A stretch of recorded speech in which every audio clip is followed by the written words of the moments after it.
Welcome to Canada's capital, where the road to the Walter Cup kicks off tonight for the Ottawa Charge and Minnesota Frost. In their first postseason appearance, the Charge surged at TD Place Arena, winning both home playoff games to take down Montreal. Meanwhile, Minnesota won 3 straight over Toronto to return to the PWHL Finals, now looking to repeat as Walter Cup champions. A bold new season of the Professional Women's Hockey League starts now. What a night for Ottawa! So a team scores 8, fans stand and applaud. Can this be a turning point for Ottawa in their season? Good pass, passes, just stonewall. What a save by Maddie Rooney.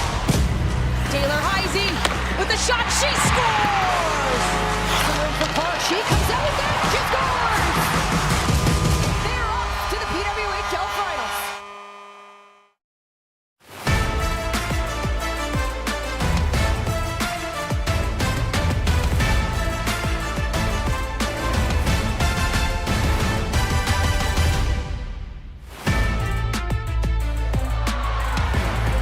Great energy already inside TD Place Arena for Game 1 of the 2025 PWHL Finals, presented by Scotiabank. Coming to you live from the concourse, it's your finals panel. Becky Keller, Alexis Pearson, I'm Daniela Ponticelli. Great to have you with us. First postseason meeting between Ottawa and Minnesota, and each team now just 3 wins away from hoisting the Walter Cup. They split their 6-game regular season series. We saw the big swings, 8-goal game from Ottawa, and then 2 shutouts from Minnesota, including their last meeting here. But that was the regular season. We're here in the postseason, and it's been a very different approach for both teams. What are your thoughts, Alexis? Well, looking big picture, 2 different storylines have the potential to play out here, and both exciting for different reasons. Ottawa, who had to battle to get in the playoffs, could be the first Canadian team to win the Walter Cup here. Minnesota, who had to win 2 regular season games in regulation to clinch a playoff spot, could be the first repeat champion in the PWHL. Either way, it's going to be exciting. The crowd is jacked up here, and I'm looking forward to see what we have here this series. Well, and you look at these 2 teams, and they have both been wildly inconsistent through the course of the regular season, but both of them are peaking right now at exactly the right time. So you know they're on a collision course, 2 teams that are playing excellent hockey. It is going to get rowdy in here. A marching band just walked by on the concourse, so it's going to be a lot of fun. Oh, the fans are fired right up, but goaltending, of course, will be a big part of the story as well. With more on that, let's head to the women calling this finals series, Kenzie Lalone and Cheryl Pounder.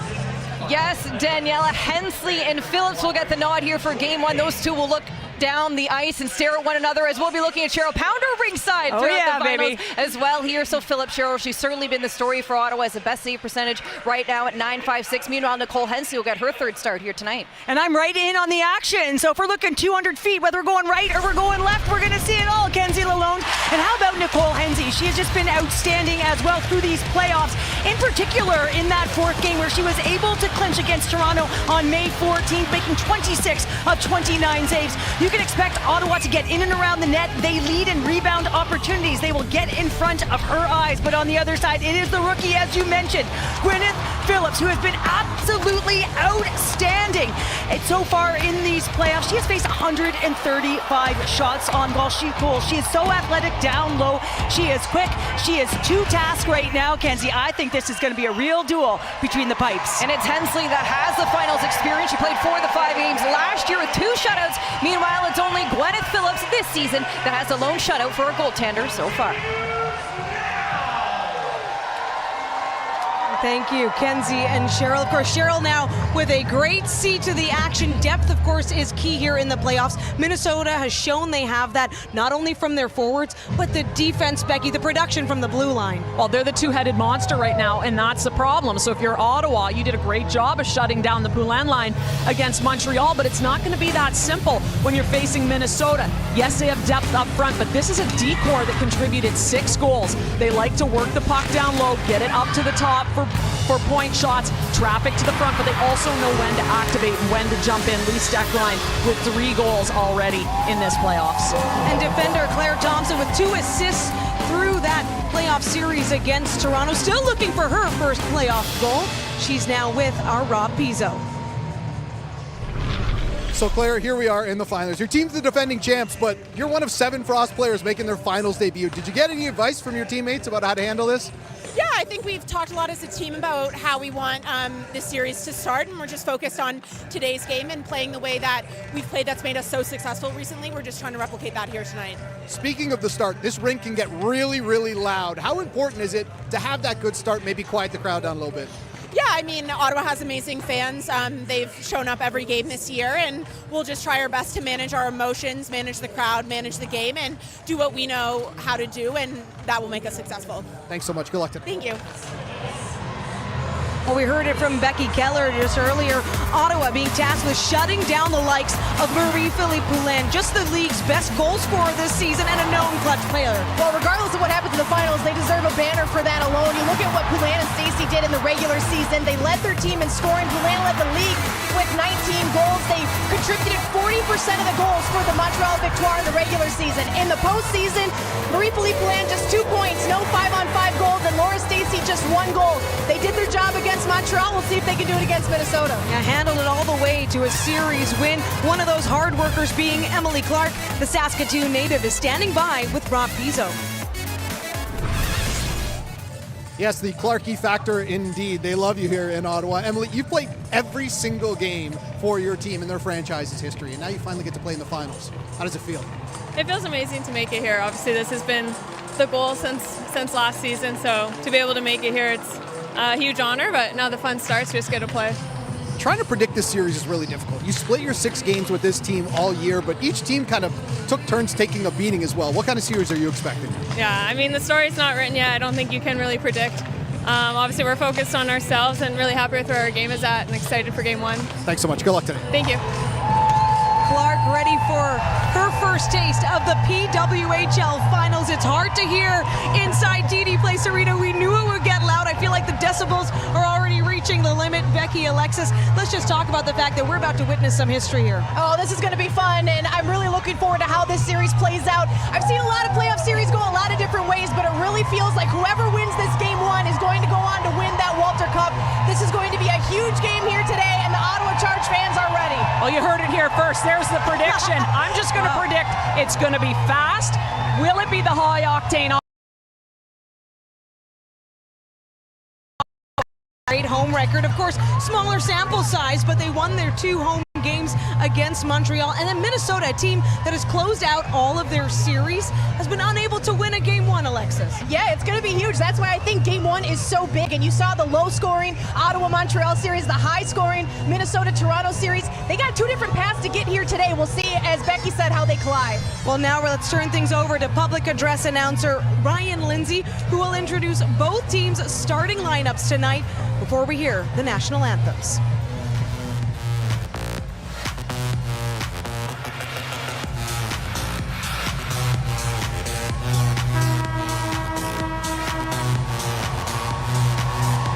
Tonight's starting lineup for the visiting Minnesota Frost is on defense, number 42, Claire Thompson, and number 2, Lee Steckline.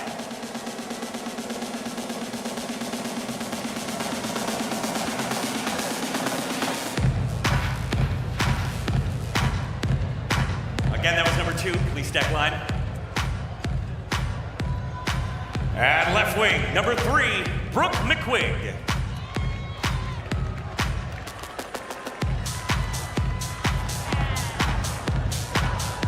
On right wing, number 13, Grace Zumwinkle.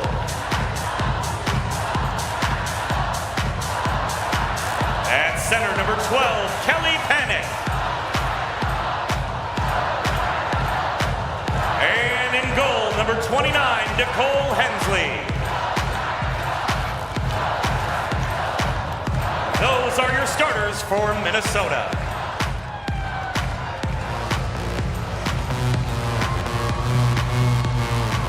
Charge fans, it's time to meet tonight's starting lineup.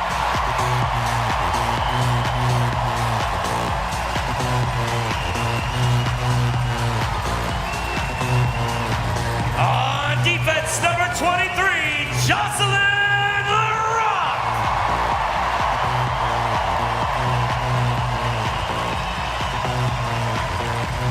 Also on D, number 21, Ashton Bell.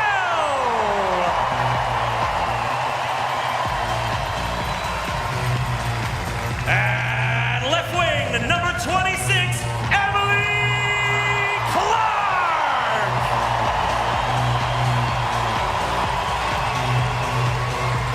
On right wing, number 18, Manon McMahon.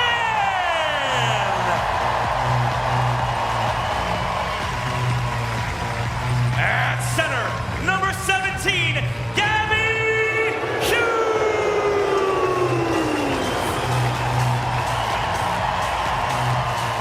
And in between the pipes and goal, number 33, Gwyneth Phillips.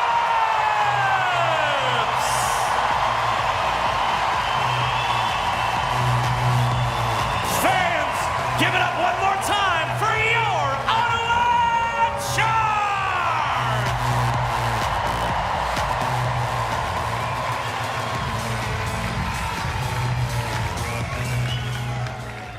At this time, we ask that you please rise if you're able and remove your hats for the singing of the national anthems. Back to perform is Allegra No Cheetah.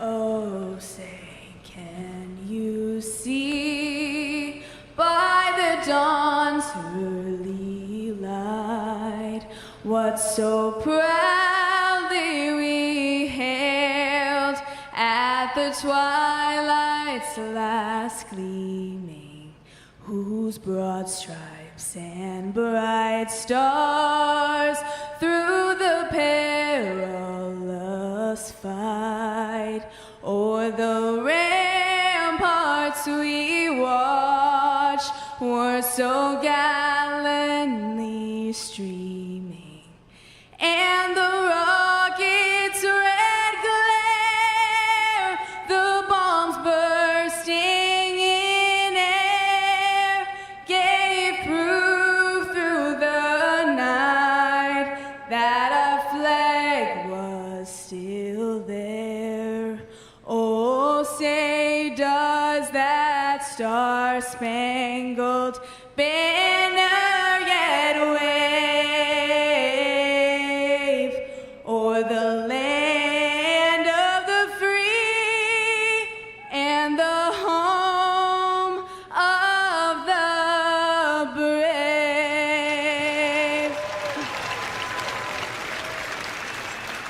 Oh, Canada, our home and native land, true patriot love in all of us command, car ton bras s'est porté les payeurs, il s'est porté la croix, ton histoire est une épopée des plus brillants exploits.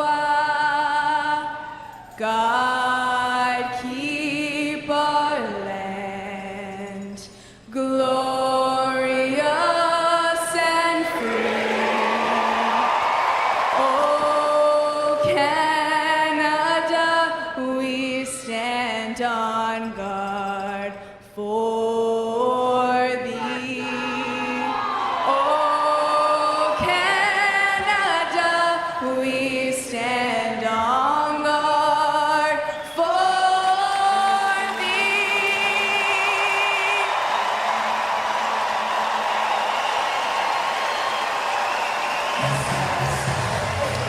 The chase begins now. Moments become memories. And only one team will rise above the rest. Thompson, far wing side, one-timer, they score! For the game, for the glory, for the W.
Place Arena. It's game 1 of the PWHL Finals presented by Scotiabank. Let's meet your starting goaltenders. Nicole Hensley earning her 3rd start of the postseason, coming off that game 4 win where she stopped 26 of 29 shots against Toronto, has that finals experience under her belt. At the other side, Gwyneth Phillips, finalist for goaltender of the year, got her first ever start in the PWHL against Minnesota back on December 19th.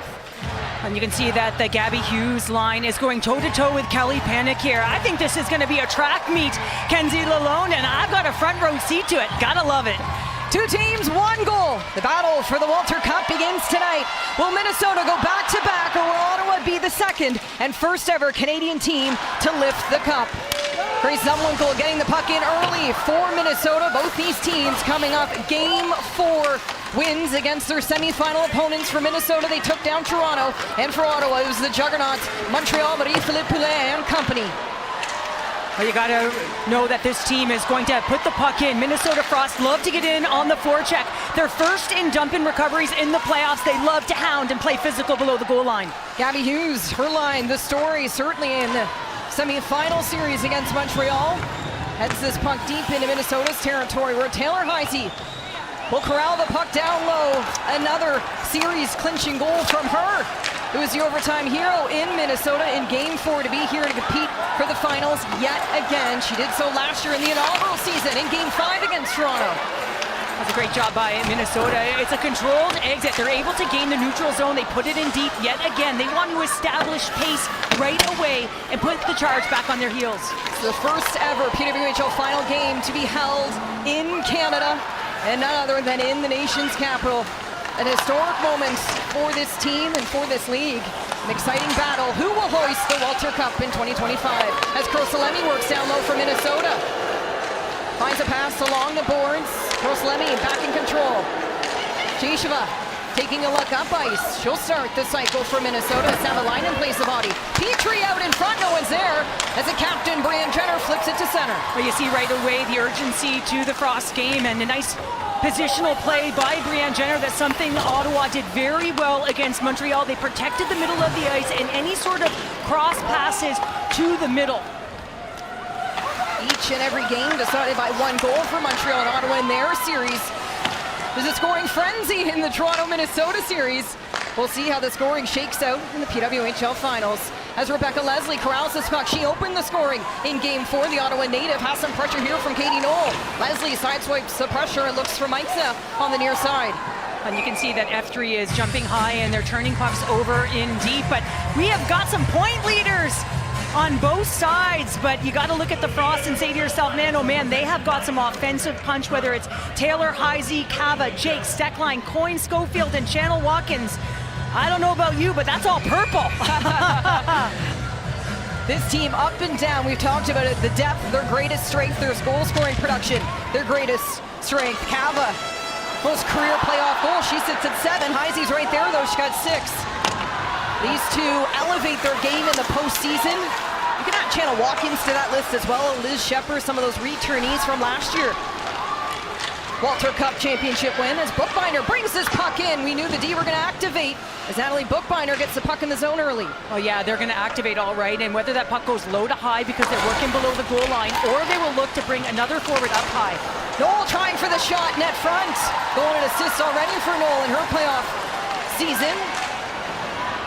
Loose puck. McQueen will jump after it. She's got points in back-to-back games as Kelly Panic comes in for support. And you'll notice that the lines will be played for both teams. Deployment will go across the board, line 1 to 4. Jenna Watkins from the blue line off the backboards. Tara Lova's right there.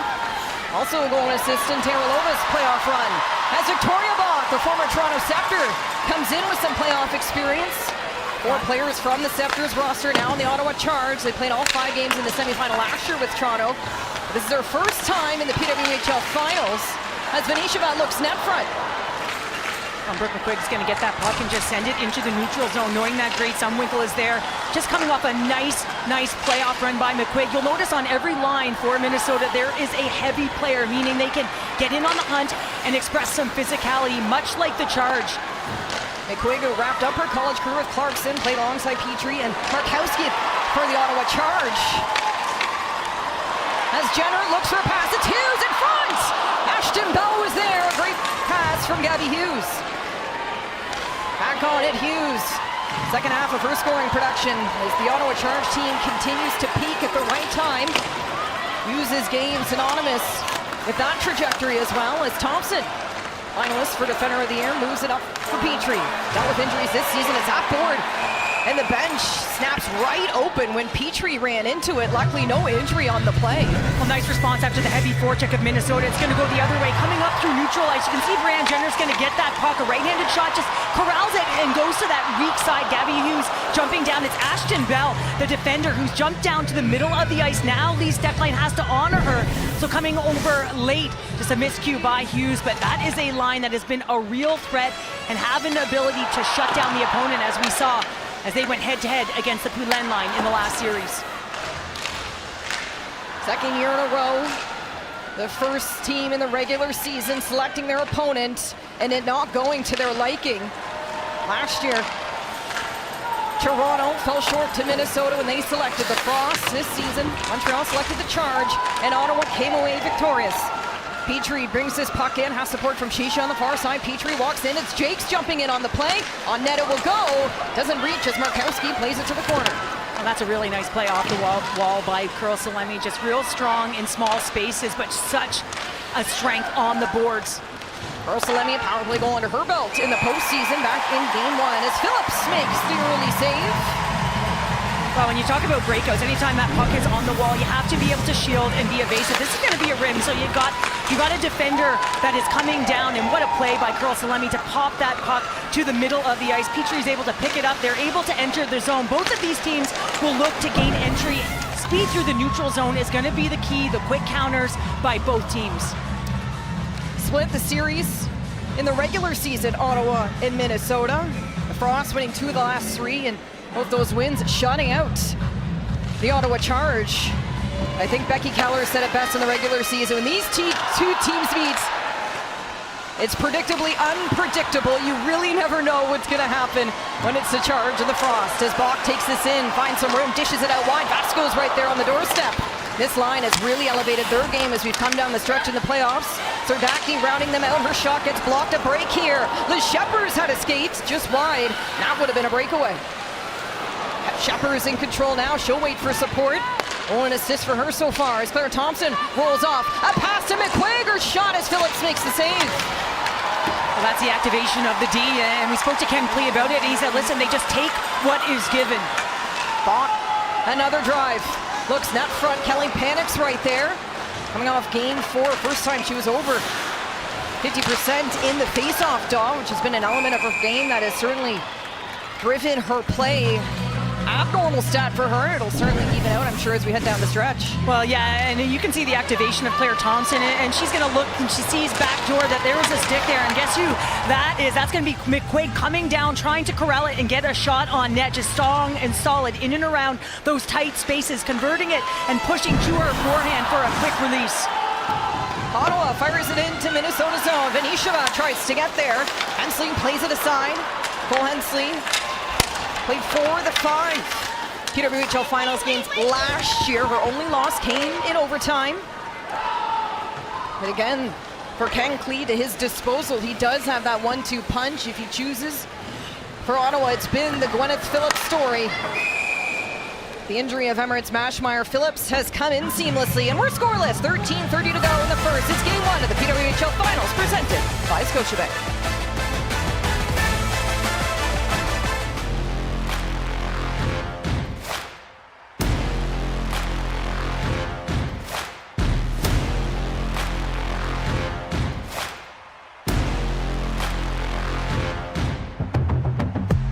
Started, finger on trigger with aim on a target.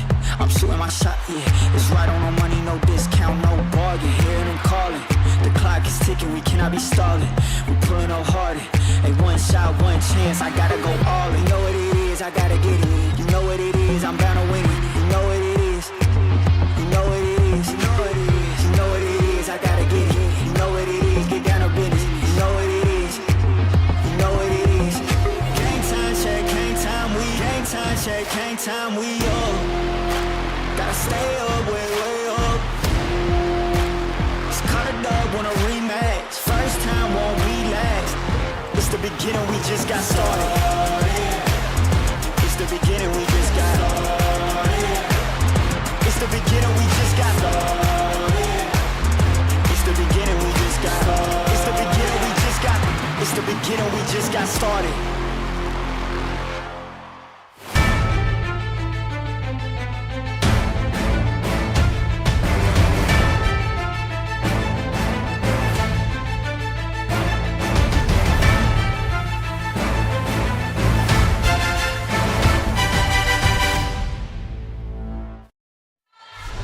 The Frost trying to take the crowd out of this game early, and their forecheck success has been #1 throughout the playoffs, as well as their dump-in recovery. So what are they doing right off of the hop? They're putting the puck in deep, and they are forechecking. They are hounding, making sure they're heavy on it, having a F3 strong track back to get above the puck and pushing Ottawa back. That's exactly what they want. They don't want them to get speed underneath the puck, because Ottawa certainly has a ton of pace, and when they can play with it, they will create rush play as well as odd player rushes. And off the face-off, Minnesota sending it deep into Ottawa's territories. The Sharks are looking for their first shot on net. Coming into this game, Phillips had stopped 88 of the 90 shots she has seen. And so far, so good here in the first, as McMahon looks for Clark at center. I like that play by McMahon. She knew that Clark was flying the zone, knowing that she had possession, trying to get that puck off of the rush. McMahon with the lone game-winning goal in Game 3. Coming in the third period, which is where a bulk of the goal scoring has been happening in the playoffs for Ottawa. As McMahon has speed on the far side, the Minnesota native shot out wide. Well, that's just a shot for a rebound. Unfortunately, there was no one there for the Charge to be able to corral it and pick it up. So often you wind up giving possession up. That's a situation where you may want to delay, create a little time and space. McMahon with Ottawa's first shot on net as Razova picks his puck ahead, looks for Lexa to center, finding Leslie. This line again connecting. It's Markowski. Her shot can't get the full release, but a great drive for Ottawa. We've talked about their threat coming on the rush as Krosalemi got clipped. A penalty on the way. Minnesota is going to go to the power play. Battle underway, and Ottawa's own Hensley's to the bench, and there's the whistle. So our first look at special teams in this first period. Looks like slashing will be the call against Markowski. Well, Minnesota certainly has an effective power play. If you think about what they did over the course of the first series, 5 for 9. Ottawa number 6, minor penalty, slashing. So it is going to be a slashing call on Markowski, and you can see just down in and around the net there, and that's going to be the slashing call right there as it comes over the back of her head as she's turned. So that's an undisciplined penalty, and Minnesota is going to wind up on the PP here, as mentioned, just outstanding in the first round against Toronto in that semifinal action where they put up 5 goals on 9 opportunities. That's power play percentage right now in the postseason. Your referees today, Alexandra Clark, David Elford, lineswomen Sophie Thompson, and linesperson as well, Patrick Debusso. For Game 1 of the PWHL Finals, this power play brought to you by Royal Tiger Towel Paper Towel. Power through tough messes. Face-off will be to the right of Phillips. On it, Taylorlova gets tripped up by Krosalemi. Leslie fighting for position. Minnesota to the power play. That's a great job below the goal line. You want to swarm. Leslie gets a stick on it as a right-handed shot. It's on and off. She's able to clear, and now she gets the change. There's no penalties awarded in the final Toronto-Minnesota game, so they have netted a power play goal in each of the games in which they had an opportunity. Off the glass for Ottawa. Another look for Bell. Rather Darkangelo as she gets the clear. Well, the toughest thing to do with a power play is to get in and get the setup. So once you get the clear, you got even numbers at the blue line if you can hold it. Lee Steckline, who has found the score sheet. Point Schofield with speed. Her shot save made by Phillips. You can't slow down Coyne Schofield.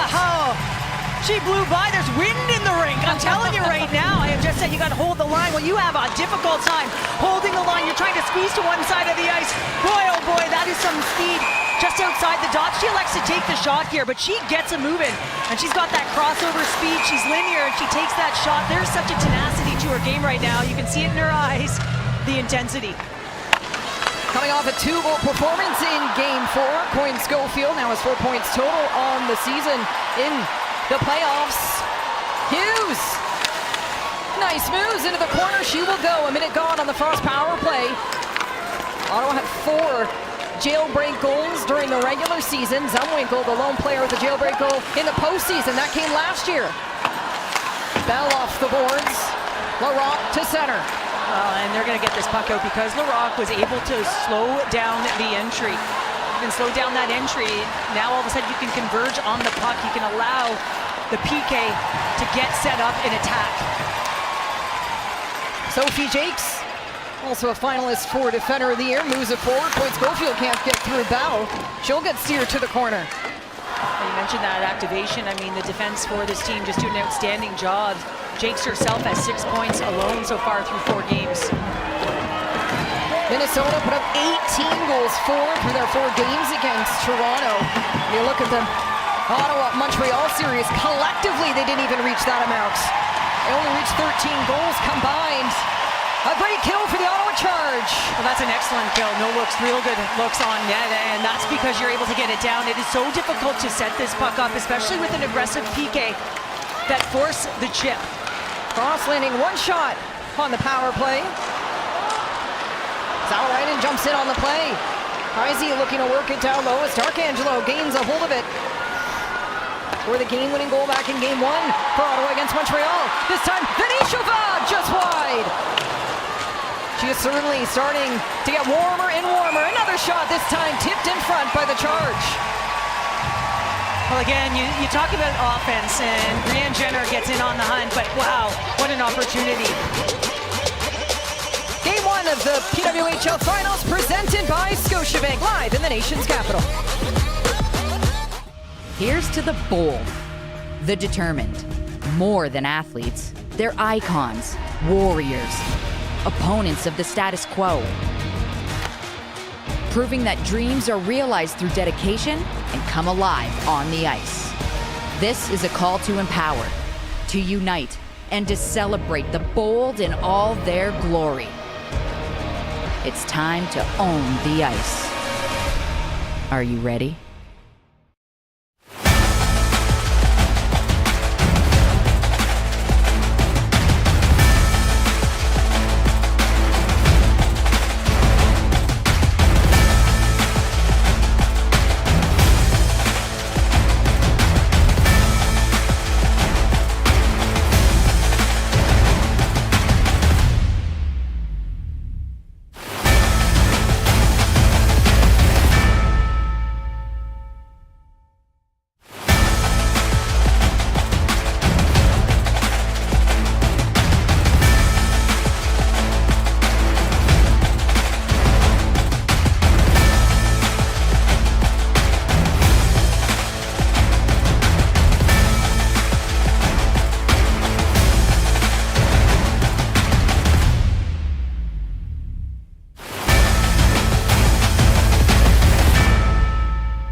From Minnesota Frost defenders, collectively 6 goals, and to think Lee Stecklein has 3 of them.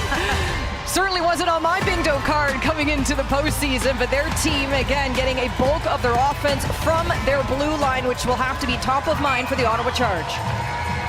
And it's tougher to defend, right, when you've got defense activating, and we spoke to Carla McLeod about it, and she said your head has to be on a swivel, especially when they pull a high forward and the deactivates. On the turnover, Mike Snap pulls it in. Can't get the shot past Sophie Jakes. Taylor keeps it in. Minnesota 16 goals for in their last 3 games, the most production over the course of 3 games in PWHL history. It's remarkable how much offense has come from the Frost in the postseason as Jakes to center. Krosalemi shot gets blocked by Taylor. Well, you see 3 across right there, and who's got the puck on her stick? It's Sophie Jakes. We were just talking about it, and it's that activation. It's recognizing where the open lane is and how you can fill it to attack. Leslie waits for help on the far side, looks for a cross-corner dump. Great block by Taylor Lovis at second. Pearl's block shots in the postseason, comes into this game with 10. She's already had a few so far in the first, so maybe closer to 12 at this point. Icing will be the call, so we'll head back into Minnesota's territory.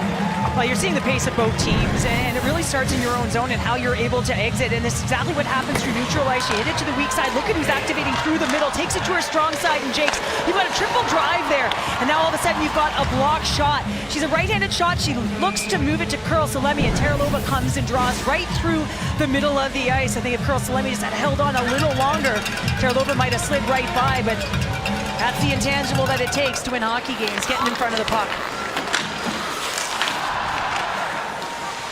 scoring battle underway. Flaherty comes out with it. Former roommate of Ottawa's Gabby Hughes, Manna McMahon. There's about 6 of them in a house. They went to Duluth. Now at the other side, both chasing the Walter Cup. Serdachny pulls it in, opts for the pass. That shot blocked in front. And Katie Knowles right there for the puck to head the other way. Well, you've seen the fourth line and with Serdachny as well as Vasco and Bachby in the offensive zone. There's some high-end skill there. Serdachny, the first overall pick for the Ottawa Charge. Of course, Fillier going #1, but a player who can shield, a player who can transport, and you got Victoria Bach and Vasco doing their thing as well offensively. Serdachny, that big booming shot. Already has a point so far in the postseason. Came on the assist of Ashton Bell's goal back in Game 1. Where Jenner also scored as she drives pace on the far side. Hensley rims it around looking for Zumwinkle. Keeps it in. Vinisheva plays the body as Lee Steckline comes in. Already matched her regular season total here in the postseason. 3 goals, 3 assists for 6 points total. Man, you see Panic and LaRocca right in front of me as a one-on-one, a solid stand-up by the 2 veterans. Steckline 6 goals in her last 6 games. Coming off an incredible World Championship as well, where she found the score sheet. Well, it's funny. I mean, I'm so used to seeing her as a shutdown defender who has one of the best sticks in the game, pushing to the outside. Not used to seeing her activate and score goals. It always has a smile on her face. I love that. It's not very often you see Steckline without a smile or a good giggle. Kava always elevates her play in the postseason. It's because of her uncanny sense. I mean, she knows where that puck is going and where it's going to be. Looking for her 5th straight league championship title as Heisey goes for the skate. Her shot just high. Coming off 6 shots on net in Game 4, and her coach said it. We want her to shoot more, and well, she told Rob Pizzo that, and she executed. Penalty is on the way as the official's arm goes straight up, so more look at special teams to close out this first period. So hooking will be the call as the players all look around. Who's the guilty party? It looks like Ottawa is going to go to the power play. Minor penalty, Minnesota, number 86, hooking. And it's going to be Kava who's going to get the hooking call, and it was in the offensive zone, so Ken Clean won't like this one as faceoff's going to come all the way back as Ottawa is going to go to the power play. And keep your eye on Brianne Jenner on the back door, but that's going to be the hooking call. You can see getting under the arms of Hughes, and so she will sit for 2 minutes as the puck comes down to the right of Nicole Hensley. The first power play unit comes out for Ottawa. Just 1 power play goal in the postseason against Montreal. It was Jenner. And she has the 2 power play goals in the regular season against Minnesota. This power play brought to you by Royale Tiger Towel Paper Towel. Power through tough messes. This is where D'Arcangelo is 61% in the dot, and so want her to win this face-off, and I would expect that she's going to go right net front. We've talked about a Jenner on the offside, where both of her goals have come from in the semifinals. Seen 14-2 when Jenner scores. The generator. The generator. Looking to cash in Game 1 of the PWHL Finals as Heisey gets tossed out of the dot. Quinn Schofield will step in. And a reset will happen as D'Arcangelo slows pace and wins it back. Ottawa to the power play. Taylorova to the far side. Looking on, Mrazova steps down. Weighs her options. She'll opt to the pass for Taylorova. You also see the 3 Czech players working it up high on Ottawa's first unit power play. Mrazova draws in. Far side pass. It's Jenner offside. This time stopped by Hensley. She'll look to try again. On the cycle, D'Arcangelo will pick a puck. 1 power play goal in the regular season for D'Arcangelo. Jenner to Mrazova. Trying to outwork Heisey. Puck staying high for Ottawa. Then Cheval lets it go, and it's a shoulder save by Hensley.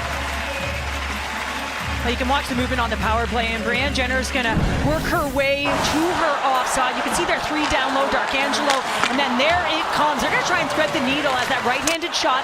We've seen her score the opening power play goal in the opening game, and when they had their goaltender pulled, was able to score in that last game, or the 3rd game of the semifinals, and Vinisheva with a chance as well. So you're looking at 2 shooters, option A and option B on that PP1. And Hensley sliding across and getting to both sides of her crease.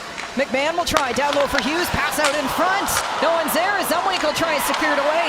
Ashton Bell keeps it in. Ottawa with motion now. LaRock steps down. A swing and a miss. Gives room for Kelly Panic. Shorthanded. It's Panic for the Frost. Ashton Bell steals it back just in time.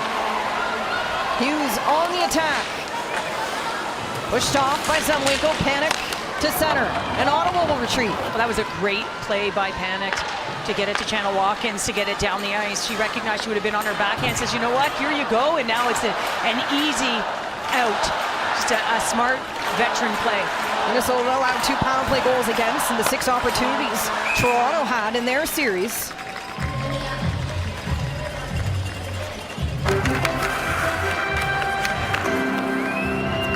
For the PWHL.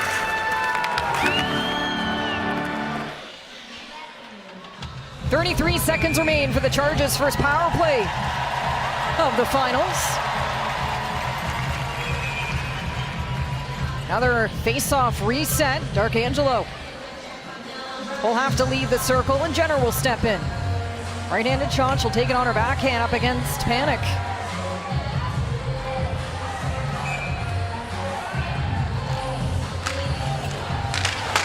Into the corner it will go. D'Arcangelo jumps on it first. Sends it to the blue line. Taylorlova to Mrazova. And then Taylorlova looks for the pass. She'll connect. Vinny Cheval looking for Jenner on the far side. Under 20 seconds remaining. Jenner finds Taylorlova. Vinny Cheval one-time shot, and Hensley gets to her post.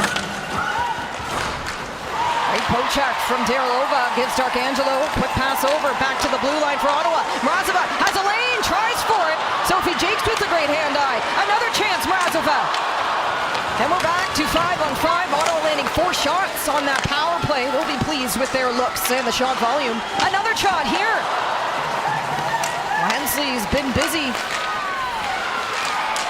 When you want to gain momentum off of your power play, Ottawa doing just that. Jenner steps down, outworks Panic to middle. It's just Shisheva, so she'll clear it. well, even if you don't score, right, it's about finding ways to get those high danger looks, and you're seeing the option A in Brianne Jenner and the option B, and you can rotate it any which way you want, whether it's going to be Vinisheva or her, and then Mrazova with multiple opportunities walking in, but looking back door. I think she had the shot, but looking for any sort of stick as Hensley was square to her. Well, Ottawa had a perfect penalty kill against Minnesota in the last 14 chances as Carl Salemi looks to send the puck ahead. Petrie starting the back check. That's a great back check by Hughes, and a reason why they were able to get that turnover and counter. Petrie looking up ice this time. A point for her so far in the postseason. Finds Carl Salemi. She'll fire it in. Oh, you see Emily Clark come back through the neutral zone. Just tracking back so hard, so well to squeeze to one side of the ice and force the dump in. Basco working along the boards for Ottawa.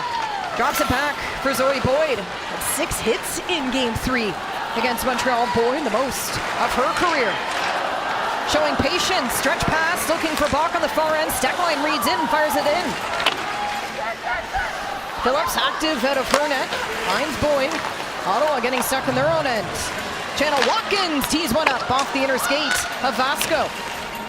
She'll look again. Channel Watkins D-to-D to Steckline. Long shot off the backboards. Heisey picks it up. Heisey to the blue line. Channel Watkins gets challenged. Now Kava takes a hit. Bach looks on to Savalainen. Keeps a close eye on Michaela Kava. Sophie Jakes with the steal. In comes Jakes. Her shot off the stick of Savalainen. Ottawa chances in the offensive zone, looking to feed Jenner for her 3rd of the season as Mrazova. The beautiful play, still scoreless in the first period. Dearest fans. Dearest fans. Dearest fans. Where do I start? There are not enough words, but I will try to express how much you mean to me. You have been with me since my beginning. You've been with me since our first puck drop. You have given me spine-tingling moments, Life-changing inspiration. game-altering endurance. All above and beyond my wildest dreams. Your voices have made me believe What I've always known to be true. determination delivers greatness. We are here to stay. We are here to stay. We are here to stay. We are here to stay. We are here to stay. With you in the stands and by our sides, There is nothing we can't do. Together, we launch to lead. Together, we amplify, unify, exemplify dreams for every dreamer across the globe. Hockey welcomes everyone. You plus me, all my love. Forever, always.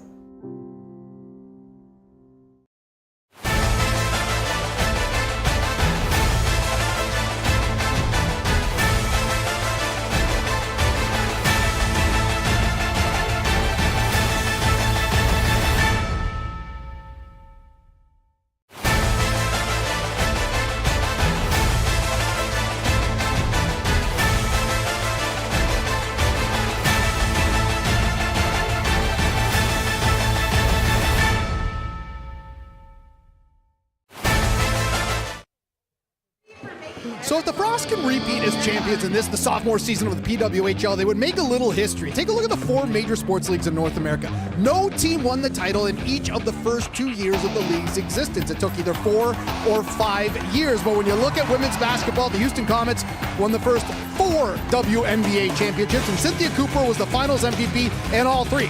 So the Frost, and Taylor Heisey as well, have some work to do to catch them, but either way, this is a pretty impressive run. A 4-peat. Imagine that. We will see what unfolds in 2025. A chance to make history regardless. Can Minnesota go back-to-back for the first time? Or will Ottawa be the first Canadian team and second ever to hoist the Walter Cup? Boyd gains ahead of this, takes a hit from Panic in the process. The Charge Avenue is hyped up for this one. There's a barbershop outside giving mullet haircuts as that puck hits the outside of the net. Well, again, that's a turnover, right? You've got that high F3, and it happens to be Panic. We've said her name a few times right now, just because any type of big game, it's the details and tracking back, making sure she's above the puck, turns it over, and the activating D, that's something that Ottawa's got to be very, very aware of. Ottawa's own singer-songwriter, Jamie Fine, also had a nice performance next door prior to doors opening. Well, offense comes from turnovers and finding ways to be in good defensive posture. And you can see this just coming above, working hard for some one goal originally, and then above it, you can see just tracking back through the middle of the ice. It's going to be Panic. She's going to shift that puck to Claire Thompson, who's going to walk in with a little shimmy and a shake. 2 players working their way net front in Zumwinkle and McQuigg, working hard below the goal line to get that puck back. Kelly Panic scored the game-tying goal, Game 4. That was the first game she was over 50% in the face-off dot, 68.8% in Game 4 against Toronto. Leslie with speed on the far side for Ottawa. Looks across for Langston. These two have had an eye for each other in the postseason. Glove down. It'll head to center. Schapper is battling against Mrazova. That's a great job by Mrazova. She recognizes that Ashton Bellis dove down on the pinch because the puck was on the wall, and she finds a way to cover. That's a strong defensive play by a forward who's acting as a defender. Mrazova, former college teammates with Michaela Cava and Maddie Bruni back in their Duluth days. A lot of four Bulldogs out here between these two teams. Final minute to go in the first period. Heisey out in front looking for Cava. Markowski clears it for Mrazova. Leslie chasing after it. Channel Watkins to center. Jakes jumps. Comes in with 11 shots on net. Sophie Jakes so far. 3-game point streak. As Mrazova waits for help. Drops it off for McMahon. Fresh legs for Ottawa. Looking to close out this first period with some momentum. It was going to be a hard-fought battle. Both teams having some good looks. Chances on the power play as well. That's a great play by Markowski to seal that as Cava was cutting across, slashing across on the diagonal. She wanted that puck to be chipped in behind. Hughes, a chance! Her shot just wide! Whoa! Gabby Hughes, you can't get much closer than that! Tipped in front, another strong save from Hensley. Things heating up to close out period number 1 of Game 1 of the PWHL Finals. Oh, right till the end here, and it's all going to start with a step up by Markowski, not allowing Cava to get the puck in behind. When that puck goes the other way, it's all conversion. You can see the work by Clark. The dislodge comes out, and Hughes comes through the middle of the ice, one fake, and she goes to her forehand. She has the shot, looking to go against the grain there, and go short side. Thought she was going to go against the grain, winds up going short side, and you can see Hensley saying thank you very much. Still tied at zeros. More to come in our first intermission with the Danielle Polachek, Alexis Pearson, and Becky Keller. Executive VP of Hockey Operations at the PWHL, Jana Hefford's going to stop by and join the ladies. More to come. We'll send things over to Daniela in the panel.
There's a lot of talk about how do we repeat this year. We all just have to do exactly what we did last year. Everyone did their job. The road to repeat is going to be really difficult. We got to start by taking it one game at a time. Especially winning the Walter Cup last year, everyone's going to be coming for us this year, and I think it's just going to require the same effort and diligence that we had to pour in last season and even more. For the team to repeat, we're going to have to, come together. The season is a marathon, it's not a sprint. Every day we got to play like the Walter Cup is on the line and like we have something to prove and know that it's not going to be easy.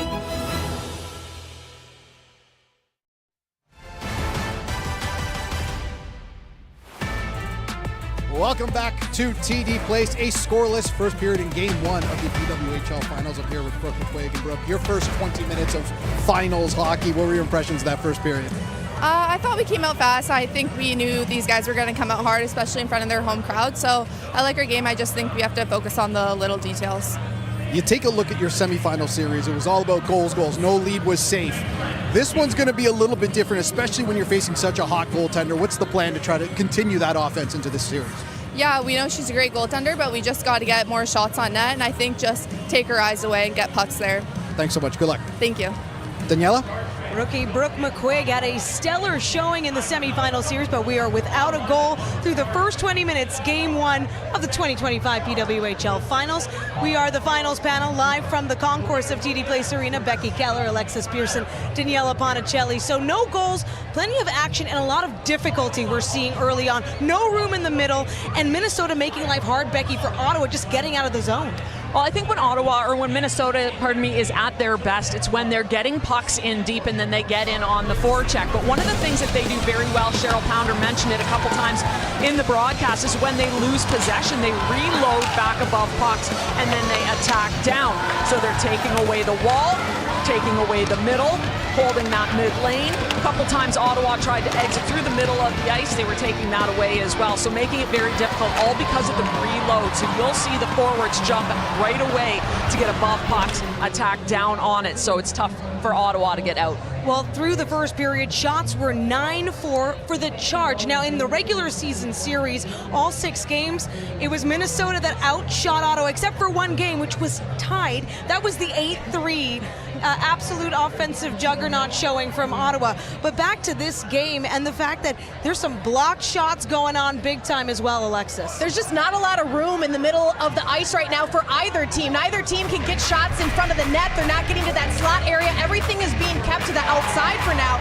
A big reason for that is both teams are doing a good job of getting in lanes. They're getting their body in lanes. They're getting their stick in lanes. They're not allowing those pucks to get through to the goaltenders. Minnesota had the first shot on net in this game.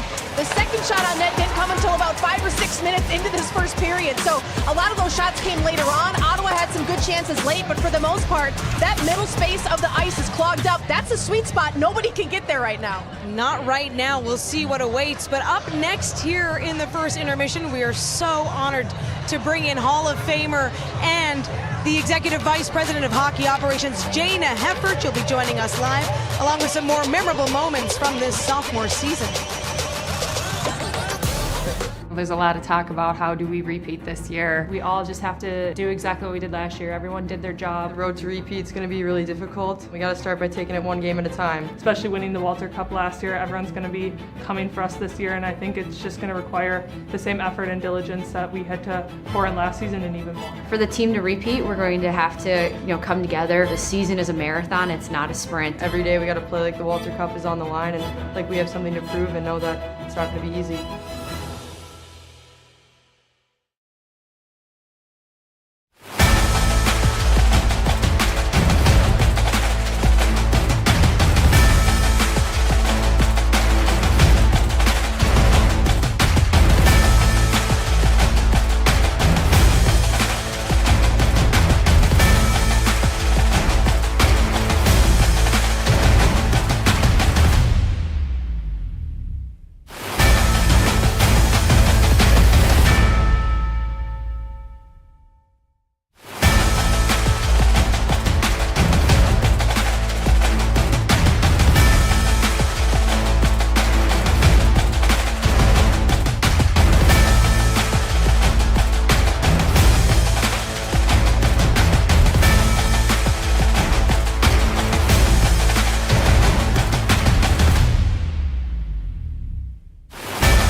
Today is such a special day in Seattle sports.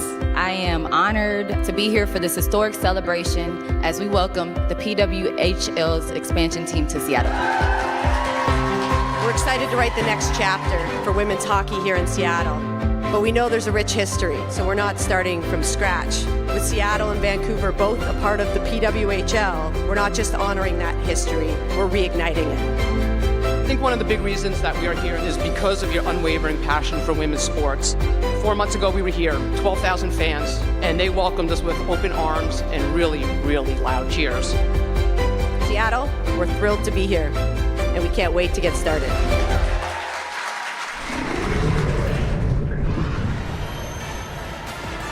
So much to look forward to in year 3, but right now, this moment, we're on the concourse live inside an electric TD Place Arena, game 1 of the PWHL Finals. No goals yet, but we'll get there, and we are so pleased to welcome in Jayna Hefford. She's the Executive Vice President of Hockey Operations for the PWHL. You were in Seattle for that incredible announcement. We'll get to that in a moment, but first, the finals are here. The atmosphere is incredible. How are you taking all of this in right now? Well, it's been amazing so far, and for us to have our first PWHL final here in Canada is something that's pretty special and significant for the league, and of course for the fans here in Ottawa. I've had a chance to watch a few games here this year and in year 1, and they just continue to show up. They're loud, they're passionate. Watching on television, you can feel it, and you can just hear the energy that they have, and so it's an amazing building to be in. You can honestly see the cameras shake inside this barn. So the takeover tour, these two teams played in a pretty big takeover tour stop in Raleigh, North Carolina. They also had some other games on the tour. Successful from the outside, but from the inside, Jayna, how successful really was it? The takeover tour was incredible. We had over 123,000 people take in these games, and obviously it's great for us to test out new markets, work with new potential partners, bring the PWHL brand and game to people that don't have a chance to be a part of it. And so exposing our brand and making new fans around North America has been incredible. Well, and Jayna, I know a lot of the work you do is behind the scenes, but you also get the chance to come out to games and be a part of things like this too. We're surrounded by fans from every angle. All here. How successful, how great has it been to see the fans not only showing up at games, but showing up at events like announcing expansion, on social media, all over the place, fans have been showing up. It's been amazing. Our fans are the best, and it's like the young kids you see all around here, the girls and boys. I run into people I played with, played against, people that never got to play the game at this level. So it's just so fun to meet so many different people who just love the sport and love our game. So the league has made the decision to expand, which is obviously very exciting. You're going to Seattle, going to Vancouver. I think the fan bases are most excited to see what players are going to be on those teams. We got a glimpse a little bit how that's going to go. But before that happens, there's going to have to be an announcement of GMs and of head coaches. And so where in the process are you at with some of those things? Well, the entire expansion process has been months, 7-8 months in the works. And so obviously identifying markets, but also starting to think about staffing up. And we've had a lot of interest from people that want to be a part of these teams. And so we're in the final stages of that process with some news to be shared, I expect pretty soon, which is exciting. And then it'll come players after that. So Vancouver, Seattle, that's what's ahead in year 3, but just a final thought here on this sophomore season and all that's come out of it. It's been incredible for us. I talked earlier today about we wanted to increase offense. So the innovative rule, the no escape rule, and that has increased our power play percentage. It's increased our goals per game. We already have over 46 goals in the playoffs this year. Last year was 44 the entire time. So we're seeing more offense, seeing the growth of the game. We've got players playing in the finals here, 8 players outside of North America. And then we have the draft coming up, and we have 199 players that have declared from 15 different countries. So the growth around the world has been amazing. And then, of course, there's so much focus on expansion. So lots of exciting things to come. So next year is an Olympic year as well. There's an expansion, so there's a lot of excitement around women's hockey. This may be really putting the cart before the horse, Happy, but I feel I can do this because in 1998, you and I were teammates on that first Olympic team, and there was actually talk back then of a professional women's league, and so this really has been a long time in the making. Is there any idea right now with the league as to how far expansion will go? Do you have a goal in mind with that? Or right now are you just saying we've got 8 teams and we'll see how that goes? Is there a number in mind? Yeah, we're excited about growth, and we want to make sure we do it smart, thoughtfully, strategic. And so, we're excited about the league continuing to grow, but, we're focusing right now on Seattle and Vancouver. We believe it's phase 1 of a broader strategy, but hard to put a timeline on what that looks like. Well, thank you so much, Jayna Hefford, for joining us and taking the time here in the first intermission. Of course, second period is coming up soon, and perhaps we'll see the first goal of the PWHL Finals. A look inside Ottawa's locker room when we return. Kenzie and Cheryl will get you set for the middle frame.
the PWHL Finals presented by Scotiabank leads us scoreless.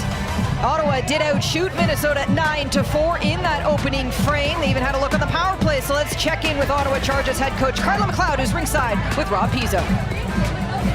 Coach, you told us before the game one is all about feel and feeling each other up. How do you feel after 20 minutes? Oh, I think that was a nice spirit by both teams. Like, again, it's an exciting moment to be here, and I think both teams just settling in, but liked how we played, and obviously we'll try to notch it up here, a couple variables for the second. If I could step away from this game for 1 second, I saw a sign earlier, and I have to show it to you.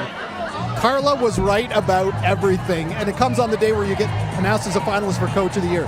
I love being told I'm right. Do you love that? Yeah, I'm going to take that to my next family dinner and let my siblings read that one. I don't know if they'd agree, but the fans here are so fun.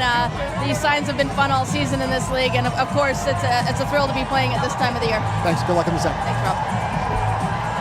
Carla has her keepsake here in game one. Carla was right. I love it. I'm going to tell that to my husband. McLeod, finalist for Coach of the Year, alongside Montreal Victoires, Corey Chevry, and Scepter's head coach Troy Ryan. So all three Canadian coaches up for the award as Clark brings this in. McLeod wanting to see this game elevated here a couple notches to open this second period. Ottawa is able to shut down Minnesota's power play in the first period. They're now perfect 8 for 8 in the last 4 games on their kill. Well, and you talk about that PK and how excellent it was, and you've got players like Emily Clark who are out there in all situations. And to start this one off, look at this. I mean, she's just a little bit chip in charge, and she gets going here. She's coming in on her offside. I know she's going to the middle of the ice there. She's going to try and get any type of lane she can. That's what you want to do. You want to power your way to the net. You need a lot of traffic, though. You need some help. They've got to try and create little 2-on-1s all over the ice here, Kens. But love the fact that she was willing to take it to the net. Kenzie alone with you alongside Cheryl Powder, who's ringside for this one on game one. Rob Pizzo, our ringside reporter. So I'm the only one up here in the rafters, is what we're saying. I'm waving at you. I'm waving at you. Feels different. You got a good head of hair, Pounds. I got a front row seat of it. Jenner trying to bring this puck to center. As Coyne Schofield, the captain of the Frost, brings it the other way. Out in front, a great look for Heisey.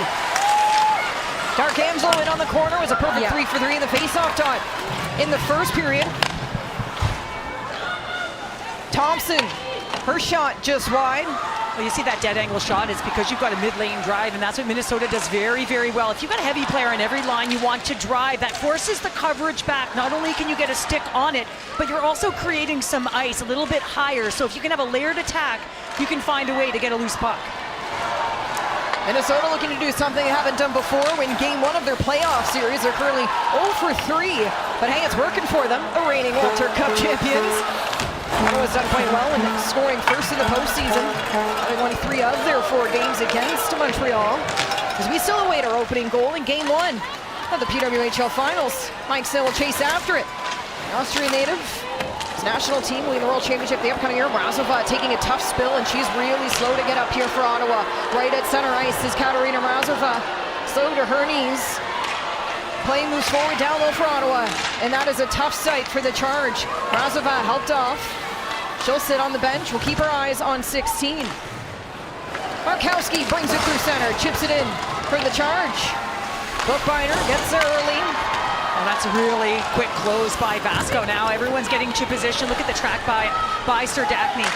Shepherd's the shot redirected and out of play. Mrazova being looked at right now on the bench for Ottawa.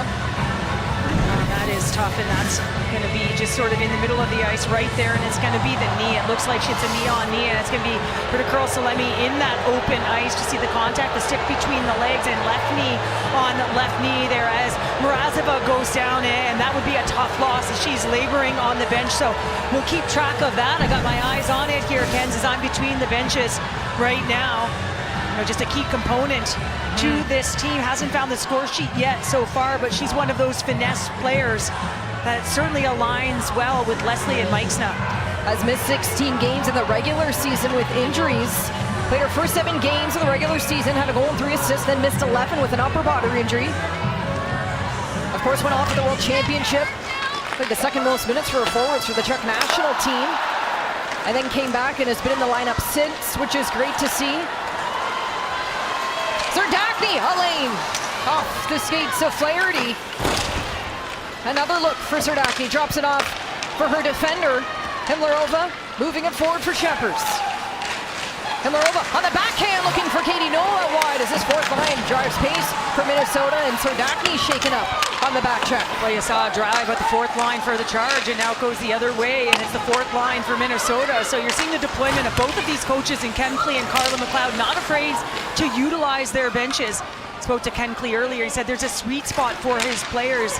They become ineffective at what they do best if he overplays them. Himlerova scored her first goal in the final regular season game against that Boston 8-1 win for the Frosts, who took a hold of their playoff fate, which was not the case last year. They only earned their playoff a chance. McQuaig to the backhand, can't get by Phillips. A grade A chance for Brooke McQuaig, looking for her third in the postseason, but it's all Gwyneth Phillips.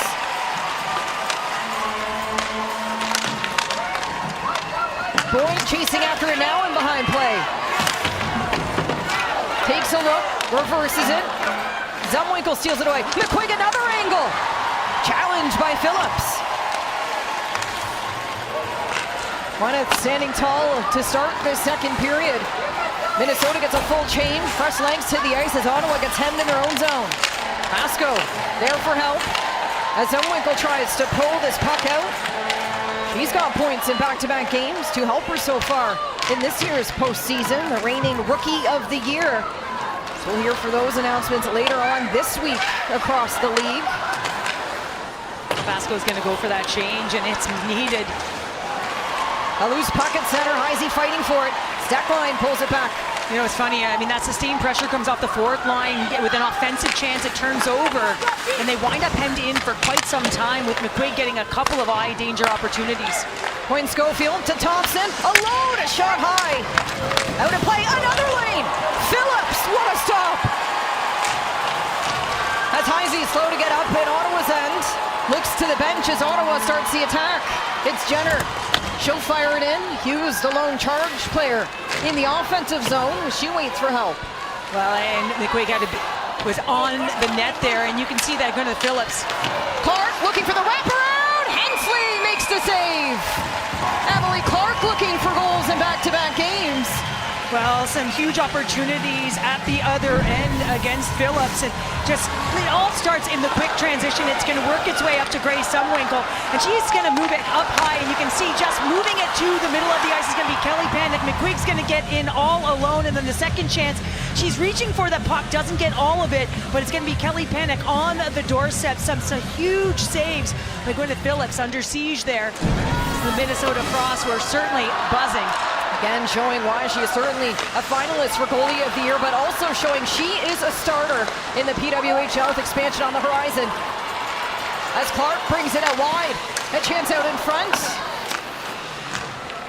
Ashton Bell takes a look, has an angle, goes for it, as it lands in the glove of Hensley. Well, Emily Clark doing a great job out there, and you can see she's getting shots through to the net. You have to find a way to get the puck through, and Emily Clark, you can see the work down low, your 2-on-2 battle, and just the fight for position, and a little bit of a jolt there trying to beat Hensley as she pushes across from her right to left post, but Emily Clark has been in and around it right now. Her first three steps are certainly urgent, playing very, very assertive, taking herself to the net. Her game-winning goal in the third period of Game 4 against Montreal, the fastest goal scored at the start of the period, just 31 seconds into it.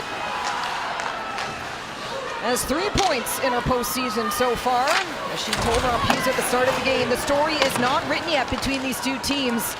So we await to see what's unfold. Shisheva, a chance for Minnesota, to the backhand, just wide. Denisa Shisheva, a great look for the Frost in the second frame, where the Minnesota does a bulk of their goal scoring in the postseason in the second period. Taylorova, 2 shots on net in the first period. Moves this puck ahead. Razova on the ice for Ottawa. Great to see, and her shot lands. A rebound there as Razova chases after it. Well, Czechia is well represented on those last shift takens. Shisheva at one end, and Razova, nice to see her back out there skating full stride. Checkmate. We'll see if they can go the distance. They've Had a great look on the power play as Ottawa sets up shop in the offensive zone. A punch saved by Hensley. Serdachny picks it up down in the zone. Shepard tries to protect. Looks to center. Wren by Boyd. Zoe Boyd from Howland in East Ontario brings it in. Keeps it along the goal line. Now along the half boards. Gets pushed off by Shepard. Fox will play the body. That was great anticipation by Boyd. I mean, you have to have the timing to be able to get that puck and then keep it in zone. It's all about keeping play alive, and Zoe Boyd certainly does there. Jocelyn Larocque yet to score this season and since becoming an Ottawa Charge. We've talked a lot about those significant trades made by General Manager Mike Hirschfeld. Jocelyn Larocque addressed a need this team desperately required. A stay-at-home defender, someone that can log big minutes. Of course, bringing in Venisheva from Montreal helps with the goal-scoring department. And the Dark Angelo trade, I think one that's taken a lot of showing with the goal-scoring production. Came in with that leadership piece, of course. A great player in the room and in the dot, but her production has been great for Ottawa down the stretch. Petrie rolls off. Panic first on it on the far side. Who really struggled in the first period of the face-off. 0 for 6, Kelly Panic. Yeah, not used to seeing those numbers. Unlike her. Yeah, very unlike her. You, as we mentioned, over 68% last game, but that only brings her up on in the playoffs to just shy of 48%. It's been a strength of Ottawa's game in the postseason. Dark Angelo had Hughes. Task was going up against Poulin night in and night out.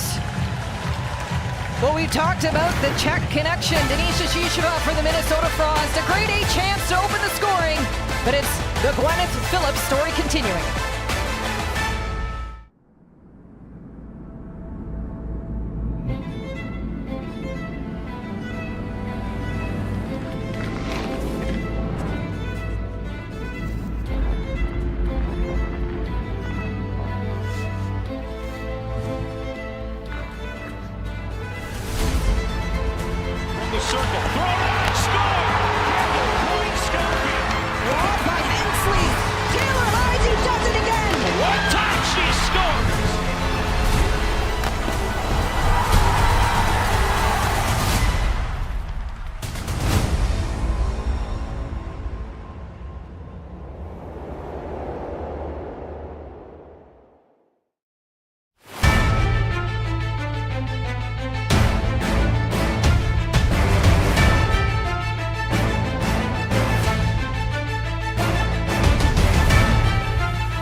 Well, Gwyneth Phillips has had to stand tall in the opening 10 of this period. And you can see Kendall Coyne-Schofield with the mid-lane drive of Heisey just throwing it to the net. Love this quick counter, and then Kelly Panic drawing everyone to her and getting lost on the back door through the middle of the ice as McQuaid with an opportunity meeting an aggressive Phillips. And how about that one with the blocker on the doorstep is the veteran Kelly Panic. But if you look at their second period production, look at that number. 8 goals this playoffs by the Minnesota Frost to the Ottawa Charges 1. And really heavy presence through 8 minutes of this second frame. If there was a period to get one, it looks like the Frost likely here in this middle frame. Ottawa's lone second period goal. Ashton Bell back in game 1. All 4 of her goals this season have come against Montreal. As icing will be the call, another offensive zone face-off for the Charge. Hughes was 3 for 4 in the face-off dot in the first period. She'll line up again against Minnesota. And you can see them communicating as well, and it's so important to know exactly where that alignment is. You got to know who you're up against, and Taylor Heisey, as a right-handed shot, is looking to pull this back. Most career playoff points.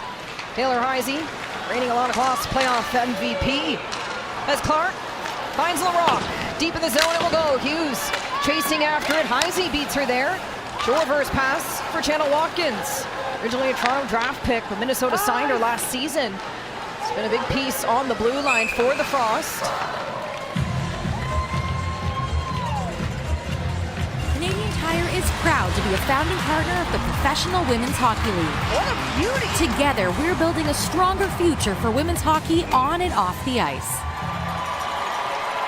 Minnesota, a 4-4 all-time record on the road in the postseason. All tied up.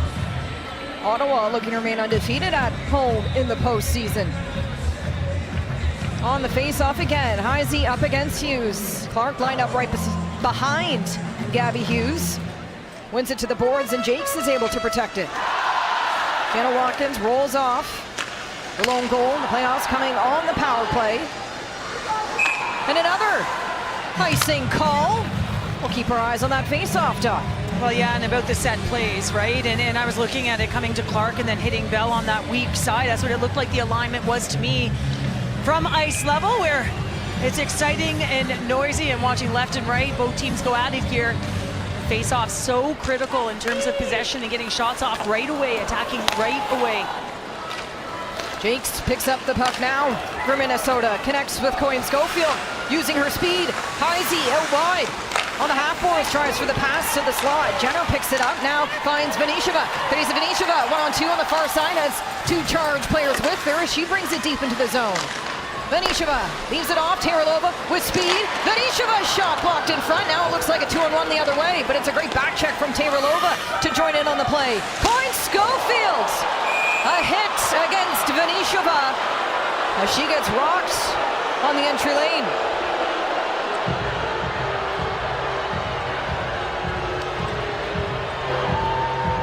Minnesota's going to go to the power play here on the Vanisheva hit, but you're seeing some action end to end here, and I like the movement by Ottawa. Minor penalty, number 13.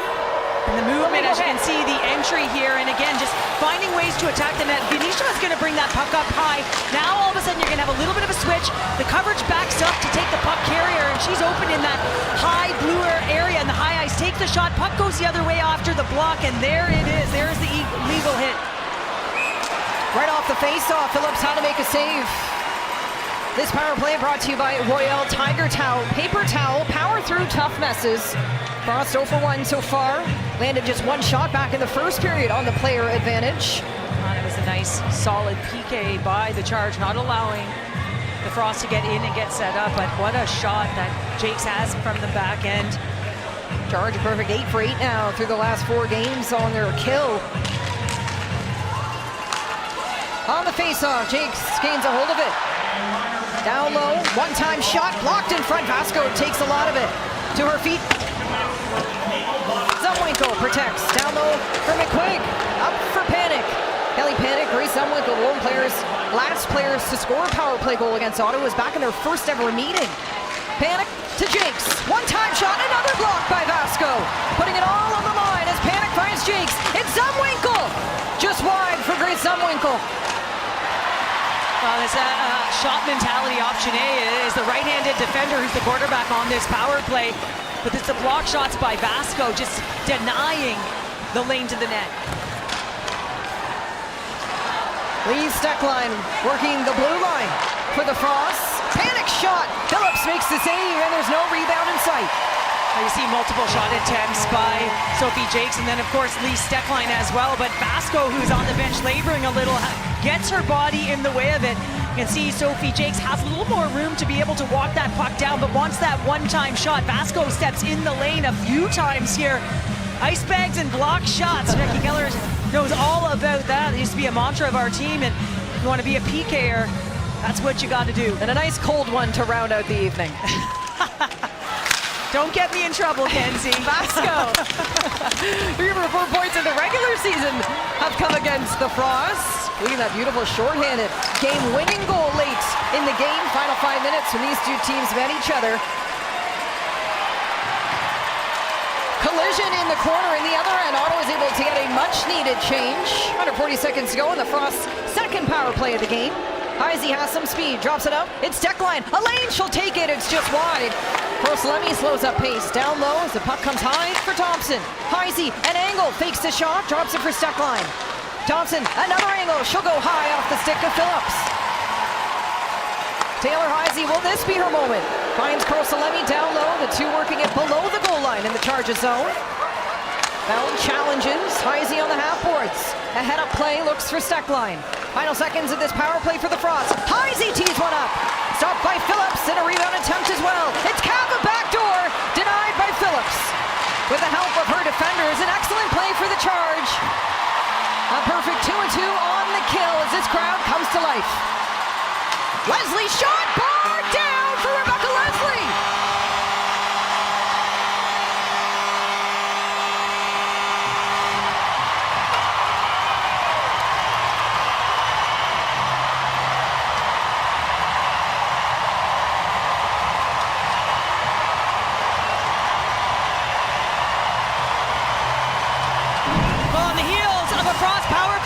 Your biggest PKer has to be your goaltender, and Winna Phillips holding down the fort, and once that puck goes the other way, it is all Ottawa. You talk about speed through neutral ice, but look at the 2-on-1 created on Steckline, the cross and the drop. Make yourself available, crash the net, take the shot, and there it is. Look at that little cross and drop, becomes available for the shot. The stick is extended by Lee Steckline, who's faced a 2-on-1 there, and up and over as Nicole Henze goes down and Rebecca Leslie goes up. Rebecca Leslie lights the lamp in Game 1 of the PWHL Finals. Now back-to-back opening goals for the Ottawa Charge. Leave it to the Ottawa native to get the job done. Lots in front of family in attendance here for Leslie, bringing the crowd to life. Her second in the postseason, second right here at TD Place Arena. As this play has done and come to their feet as the Charge chants continue on in this second period. That is Ottawa's just second ever goal scored in the second period in the postseason. Talked a lot about the Frost production in this middle frame. Vasco backdoor just wide. Victoria Bach looks for hers. It's all Ottawa. The crowd behind them looking to build off of their strong kill. And goal moment to go as Hensley gets tested one more time. Razova in against Bookbinder. Serdachny there for help. Ottawa goes for a change as Anna Meixna protects the puck. Has Razova right there. Heads near side. Leslie back to the ice for Ottawa. A miscue as Carl chases Zoe Boyd. Oh, it's interesting here, Ken. You have the third line score, and then Carla McLeod sends out her fourth line and comes back to her third line. So just showing you deploy according to who is going, and right now, they're buzzing. Made the iron sing, going bar down on that one. Leslie picks her corners. Came in as a free agent signing for the Charge. Last year was with the Scepters. First homegrown talent to put on the Charge uniform. Comes in big for Game 1 of the finals. You're seeing Ottawa establish pressure in zone. They love the cycle as well. They had play off the rush, but first in the playoffs in terms of slot attempts off of the cycle. You see that hounding along the boards to try and create those space in the middle of the ice. If it's not there, they can hit the weak side defender. Charge Avenue coming to life, courtesy of Rebecca Leslie. It's 1-0. Ottawa Charge against the Minnesota Frost.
If you want to win, you need depth scoring, and her second goal of the playoffs is going to go to Rebecca Leslie.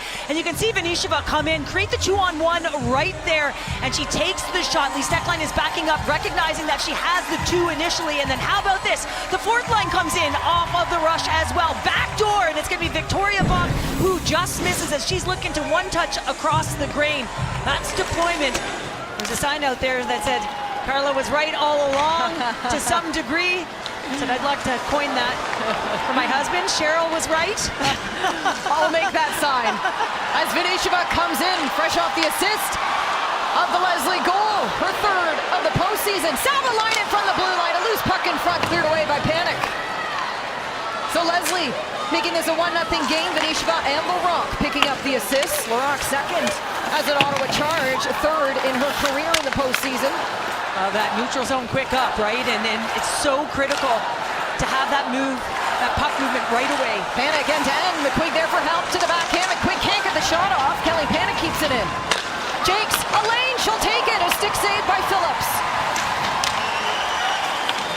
Gwyneth Phillips is on her A game tonight. A huge stop. Jakes has found the score sheet twice, has 4 assists as well so far. And you look at it, when you talk about activating defenders, it's not, it's not just carrying the puck. It's not what you mean. It's jumping into pockets in the offensive zone or on the exit. Just having a layered attack. Thompson has certainly been a welcome addition to this blue line. Medical student. First season in the PWHL as Quinn Schofield's shot was seen straight through from Gwyneth Phillips. And Kenzie, there's chances at both ends, whether it's Vanisheva, who is taking off, shielding to get the shot. Hensley denies at one end, and how about once it goes the other way? And boy, oh boy, does Phillips take one away from Jakes.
Well, this may be the PWHL Finals, but you better believe Frost head coach Ken Klee is doing some scoreboard watching tonight, because as we speak, his son David and his Muskegon team are playing the Waterloo Blackhawks in the 5th and deciding game of the Clark Cup Finals of the USHL.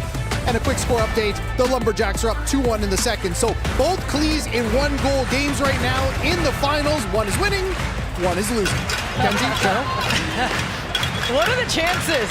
What are the chances for head coach Ken Klee son to be playing in such a big game on the night the Frost also donning their finals approach?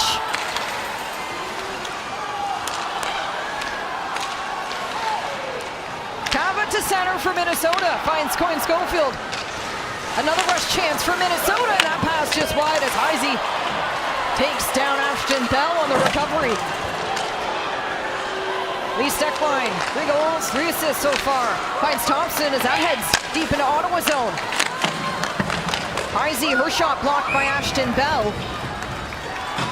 4:30 remaining in the second as the Charge come out to a daunting 1-0 lead here in the middle frame. Well, Kendall Coyne Schofield, when you watch her play, she is just so strong on her skates. And we talk about her speed all the time. How about her balance? I mean, some of the most difficult players to contain are when they're smaller and they can turn on a dime and they've got a few quick strides. And she is one of those athletes who fights for position. She doesn't look to pin you. She looks to get inside and on the puck first. She is just a hound when she's below the goal line, when she's straight line skating, and even when she's net front. She does drive coverage back by going right to the net. Off the face-off, charge. Leading the way, Serdachny going after Jakes. These two, top three Penny Kazmaier Award finalists. Back when Serdachny was with Colgate. A huge hit against Carl Salemi. Shishima breaks through Petrie. Shishima shot blocked by Phillips. Karolova takes the body as Petrie finds Carl Salemi. Jakes from the blue line, a high and hard shot. Jakes has certainly had her looks in this game.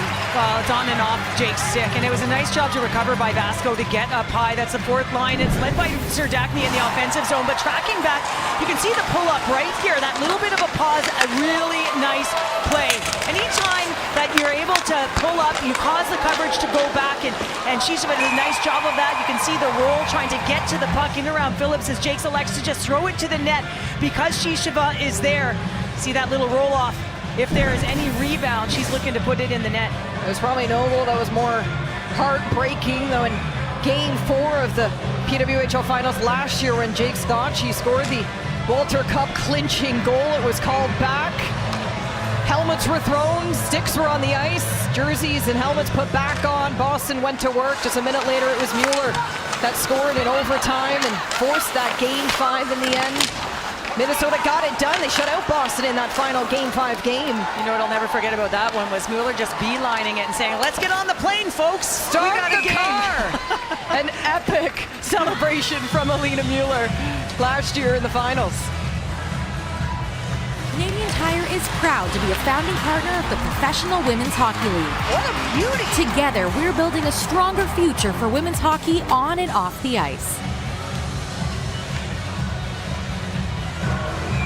Offensive zone face-off for the Ottawa Charge.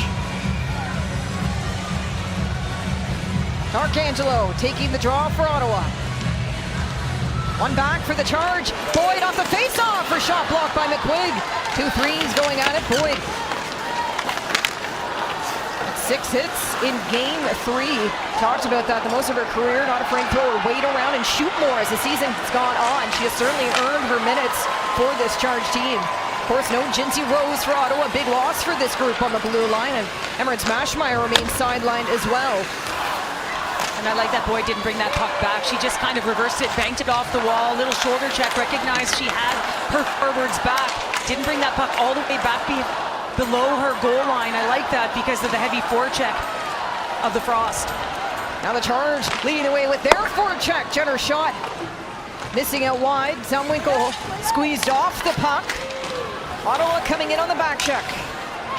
Hughes redirecting into the corner as Flaherty hopes to beat her there. Former roommates laying some hits in the corner. LaRock, a one-time shot blocked by Zumwinkle. She'll bring it to the red line and fire it in. Had a duck there. Kansas wasn't sure where there was going to wind up with another chip too. Oh no! First the kazoos. I'll refrain from going on Jocks and Jills. Tessa and Julia will join us in the second intermission. Don't go anywhere. We'll check in with Jocks and Jills. Our panel as well. Daniela, Becky, and Alexis have you covered. And Rob Pizzo ringside with us throughout the finals. Stretch pass. Savalainen gets off just in time. We're in Cava won the SCHL Championship together. Lulia in 2021. As Cava has a hold now. Phillips plays it with her stick. You've seen those short side shots here. You've seen from outside the dot, whether it's Kendall Coyne Schofield on the backhand by Cava. Leslie tries to split the Frost.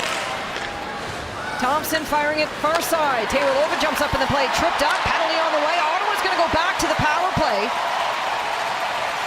Taylor drew the tripping call. Well, good spacing in the neutral zone, right? And good pressure, forcing your opponent to move the puck. And you see Ken Klee looking on. This is a stick infraction, and coaches don't like these, especially when they're not in a zone. You got to keep your feet moving. So now a power play opportunity as Petrie just gets caught behind Teralova, who takes an arc of a route on that puck on her forehand. And because she does, there's just a few steps behind as Petrie, who reaches with the stick and gets the hooking call. Second power play of the game. This power play brought to you by Royale Tiger Towel Paper Towel. Power through tough messes. Charge's second power play in game one. They put up 4 shots back in the first period when they had the player advantage. Had some good looks, looking for Jenner on the offside, Venisheva on the other. Let's see what they go for here. Razova brings it in. Also great to see her back out on the ice after getting shaken up in a knee collision in the first. It's great. I mean, she's got those individual skills.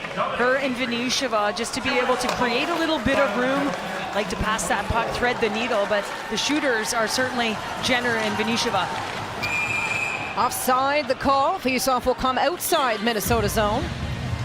Well, the Charge and the Frost will have a day of rest before returning to action here at TD Place Arena for Game 2 of the PWHL Finals, presented by Scotiabank. Thursday, May 22nd at 7 p.m. You can join the high-energy crowd and secure your PWHL Finals tickets today at ottawacharge.com/tickets. We've talked about it. It is the hottest ticket in town. Charge Avenue electric. You got the player arrivals. Ryan Lindsay doing a great job outside, bringing the energy as the players arrive to the rink before the game.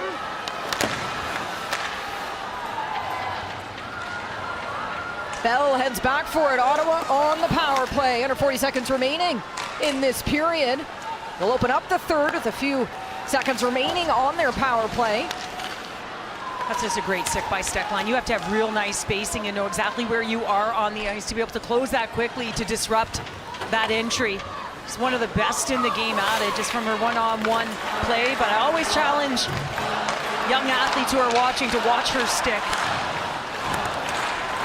Cross keeping Ottawa at center.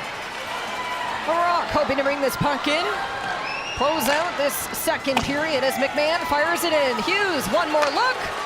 Shot just wide, and that will do it for the middle frame. Rebecca Leslie breaks through on the score sheet for her second in the postseason. Well, you saw some fast-paced hockey, entertaining both ways here with quick counters by both teams. You got the point shots from Jakes and all of the defenders that are activating, but the goal goes to Rebecca Leslie, and the Charge are up by 1. 1-0 Ottawa leads against Minnesota in Game 1 of the 2025 PWHL Finals, presented by Scotiabank. Lots to come in our second intermission with Daniela, Becky, and Alexis. We'll check in with Tessa and Julia. Jocks and Jills, don't go anywhere. The chase begins now. Moments become memories. And only one team will rise above the rest. Thompson, far wing side, one-timer, they score! For the game, for the glory, for the W.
Here's a shot right in front, and they score. Short-handed break, in alone, scores! It's a jailbreak from Gabby Hughes. 'Cause I'm the GOAT.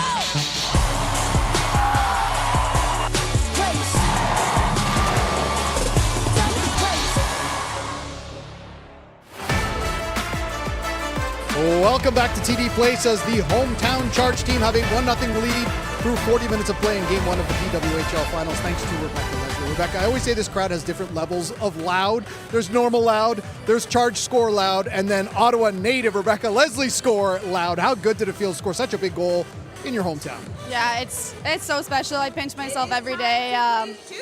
To see this crowd erupt is so special for us, and they truly are part of our team, so we love having them and love playing here. There are a lot of people here. How many of them are friends and family for you? Definitely a lot. I mean, I look in the crowd, I see old neighbors, friends, teachers, so it's really special. What does this team need to do to get away with a win here in Game 1 in the third period? What did you like in that second period? Yeah, I think we were getting pucks deep that period, really working our offense. I think we just need to make simple plays and work their D. Thanks so much. Good luck in the third. Thank you. Daniela? Thank you, Rob. Rebecca Leslie with one goal in the regular season, now back-to-back opening goals in the postseason, and what a way to get it to kick things off in the PWHL Finals. Ottawa with a 1-goal lead through 40 minutes. We'll get to the goal in a moment, because what's more impressive is the fact Minnesota hasn't scored. In the second period through the semifinal series, they put an impressive 7 goals in the back of the net in the middle frame. Now, they also allowed the most as well, so that's the flip side to it. But impressively, they've had chances on the power play, a team that was 5 for 9 against Toronto. It's been impressive what we've seen from Ottawa in shutting them down. It has, and we wondered coming into this, what kind of game would it be? Would it be the high-powered offense like we saw in round 1 for Minnesota, or would it be Ottawa's style of game where they're shutting things down? I was impressed at their 2 power penalty kills. Ottawa was getting their clears, so they were jumping on pucks. They love to play an aggressive game.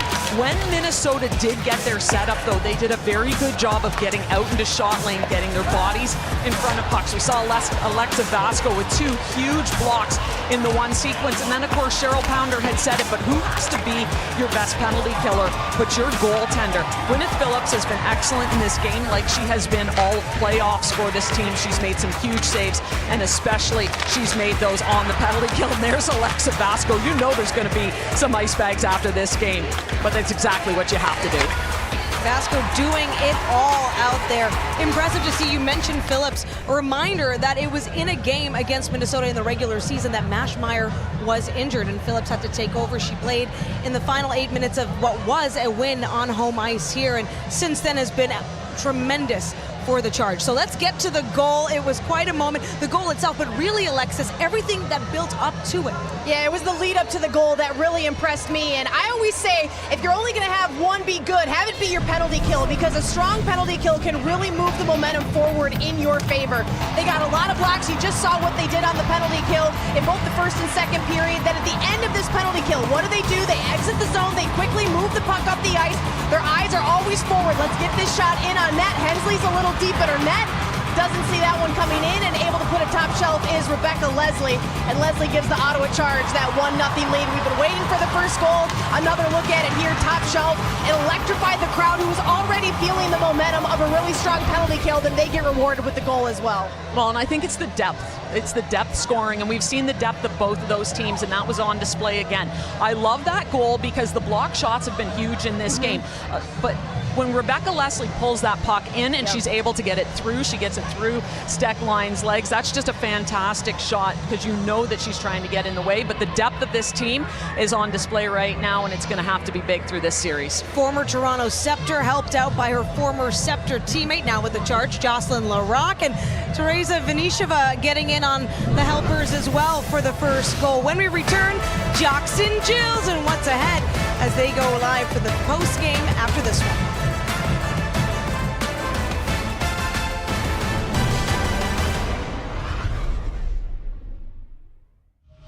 Here's to the bold, the determined. More than athletes, they're icons, warriors, opponents of the status quo. Proving that dreams are realized through dedication and come alive on the ice.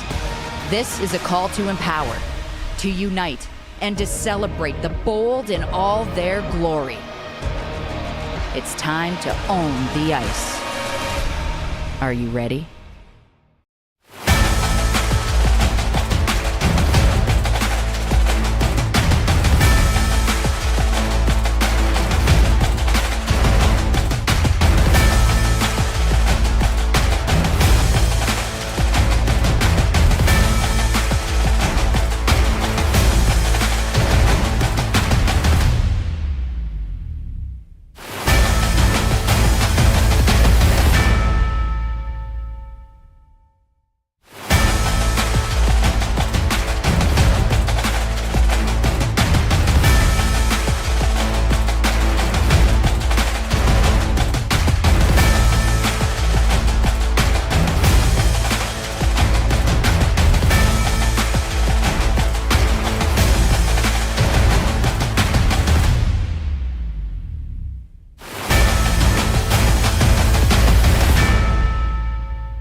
Started.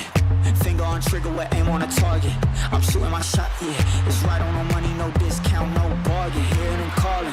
The clock is ticking, we cannot be stalling. We pulling no harder. Hey, one shot, one chance, I gotta go all in. You know what it is, I gotta get it. You know what it is, I'm bound to win it. You know what it is. You know what it is. You know what it is. You know what it is, I gotta get it. You know what it is, get down to business. You know what it is. You know what it is. Game time check, game time we. Game time check, game time we up. Gotta stay up, way up. It's cut a dog, want a rematch. First time won't be last. It's the beginning, we just got started. It's the beginning, we just got started. It's the beginning, we just got started. It's the beginning, we just got started. It's the beginning, we just got. It's the beginning, we just got started.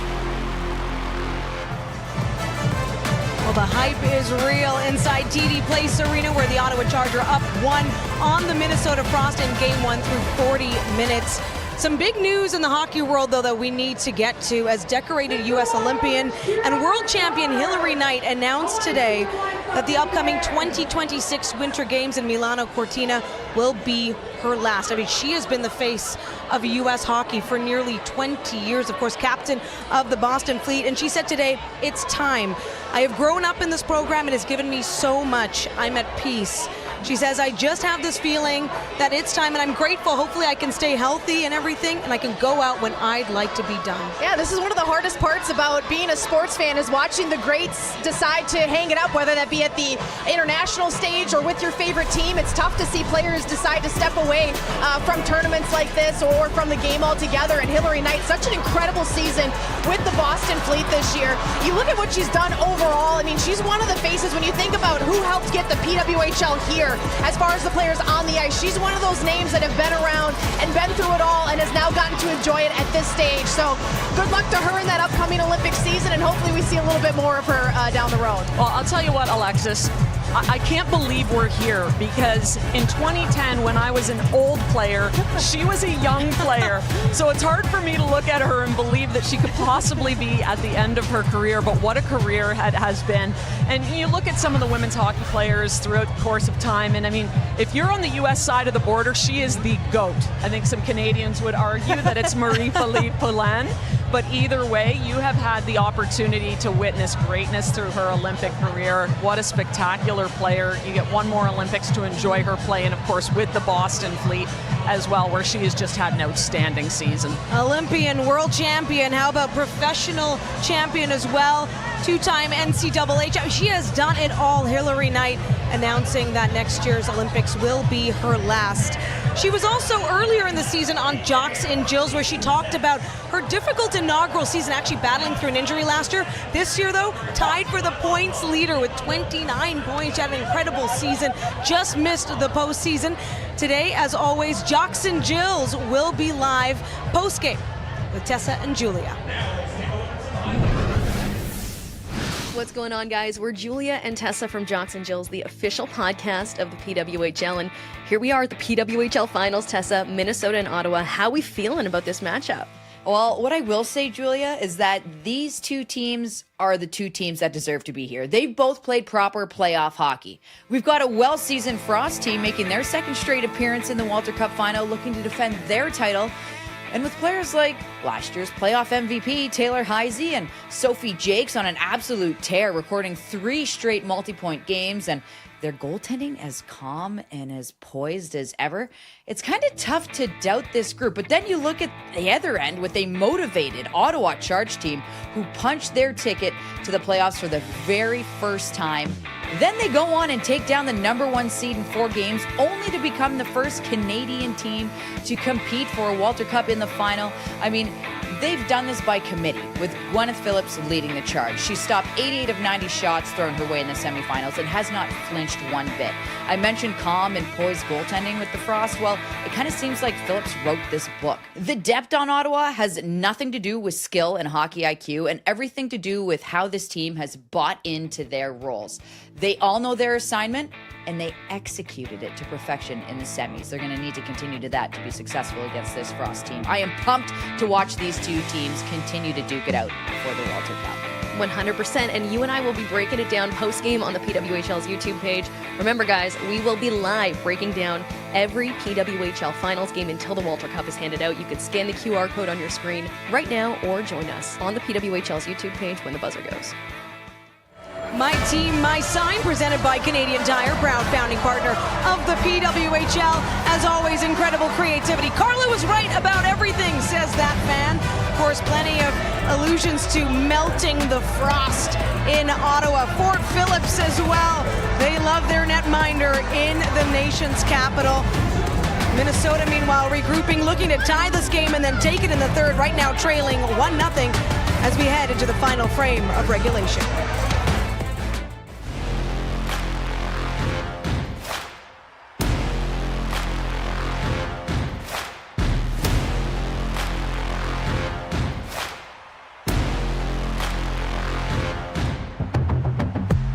Started, finger on trigger with aim on a target.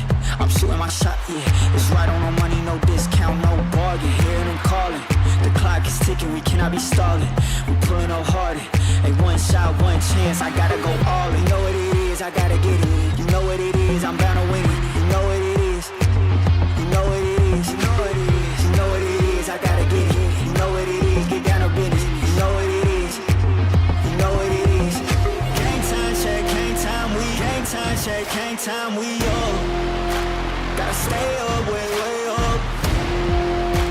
It's cut it up, want a rematch. First time won't be last. It's the beginning, we just got started.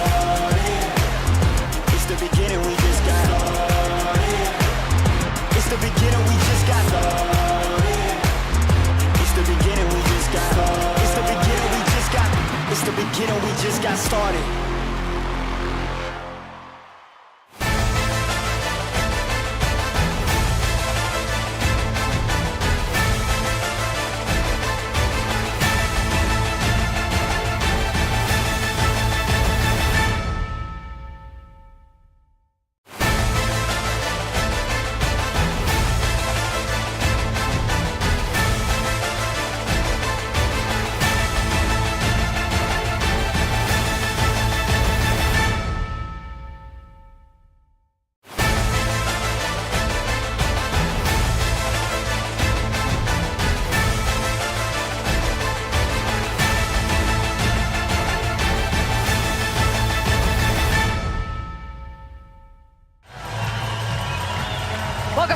at TD Place Arena. Period number 3 on deck between the Frost and the Charge as Ottawa opens up this third period with 24 seconds remaining on the power play to Petrie in the box for the Frost. This power play brought to you by Royale Tiger Towel Paper Towel. Power through tough messes. Kenzie alone with you alongside Cheryl Pounder. Rob Pizzo ringside. Charge in the driver's seat courtesy of Leslie with her second in the postseason in the middle frame. Laurent chasing after it, swats it to keep this puck deep in the zone. That's just a great play by her. She tracks, she recognizes that everyone's on one side of the ice, so even if that puck skips by, there's no danger. Nice play by the veteran. We're back to 5-on-5 play. Frost not able to land a shot on that power play. Frost did outshoot Ottawa 11-6 in that middle frame. Coming into this game, though, Ottawa had only conceded 10 shots or less in the last 14 periods of hockey.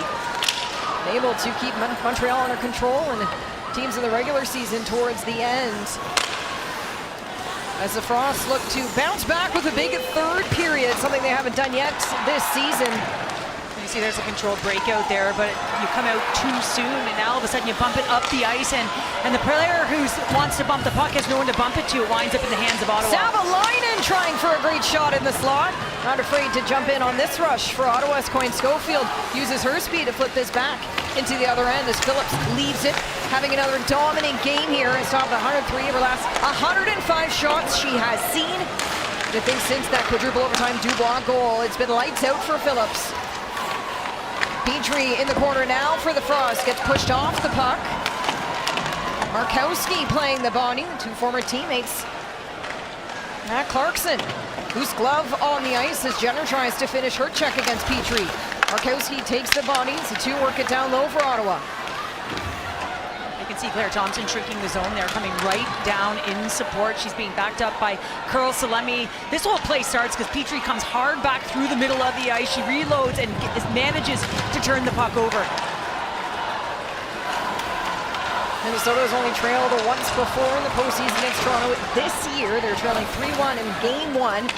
Wound up losing that game, so they're looking to do something they haven't done before. Third period comeback win. Ottawa slowing up pace. Mike's on the boards for Ottawa. Stretches this ahead looking for Leslie. Icing the call, so we'll head back into Ottawa's end.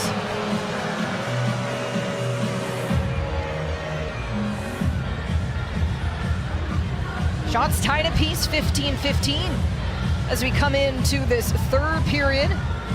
Ottawa now with the lead into the third period and back-to-back games. Kentley goes back to the panic line here in the offensive zone. Grace Zumwinkle, heavy player. McQuaig, heavy. Like to hound pucks, work the walls extremely well. Banner 2 for 11 in the faceoff dog through 40 minutes. Very unlike her. Hughes, meanwhile, thriving, 61.5% so far in this game. Archangel's numbers well. Strong as Zumwinkle takes a hit. Can't get the shot off. Trying to rush the net. She'll go for a change as Ottawa has control. Terralova can't fully clear it, but has helped Razova the other way for Ottawa. Has Leslie with her. Razova pulls it to the corner. Quick will play the body, allows Flaherty to come in with some room. Kelly Panic through center, chips it ahead looking for Cav. Ashton Bell jumps up in play. And you can see the D standing up in the neutral zone, doing a nice job to take that away. If it had gotten by Ashton Bell, Cav was in. Cava.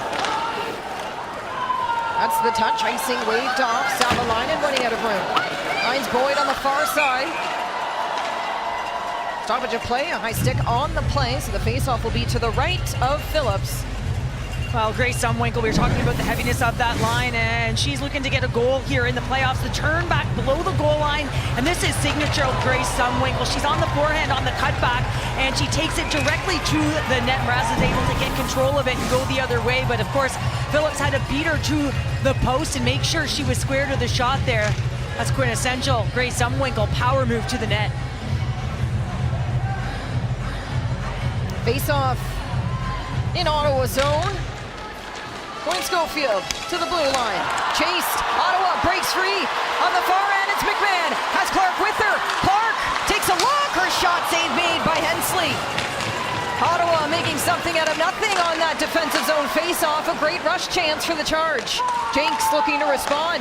Point Schofield feeds it to the corner. Heisey picks it up near side. Playoff point leader Taylor Heisey coming into this game. 3 points away from tying Foulin for most points in PWHL history. Quick DVD pass for Ottawa. Teolova back to center for the Rocks. Got a point in this game. Takes a look. Tries to connect with Darkangelo. Ashisheva reverses the play. Oh, that's a great track by Vanisheva there to give a little bit of help. Defense are being very active and aggressive in the neutral zone, so you have to have movement of the forwards sort of backtracking on an angle to be able to cover if the puck slips by. First time here in the postseason, Frost finds himself scoreless coming into the third period. We knew it was going to be a close game, battle of goaltending. Frost is used to that last year in the PWHL finals. It was up against the red-hot Erin Frankel. They were able to get by her and hoist the Walter Cup. Can they do it again in 2025? This time they've got Gwyneth Phillips at the other end. Darkangelo running out of room as Sheppers chases and lands a hit.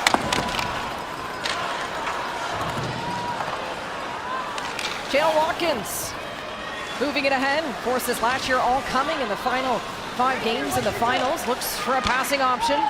To center it will go Phillips. Not afraid to come out of her net. Katie Knoll takes advantage and open net. She scores! It's a backhanded goal for Klara Hemlerova to even the scoring.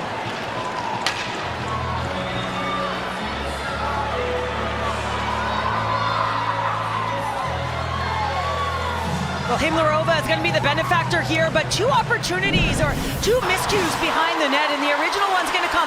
You get a chance one way, and the pass just isn't on the stick. You can see the sliding jakes. The puck goes the other way off of the rush. It winds up in deep.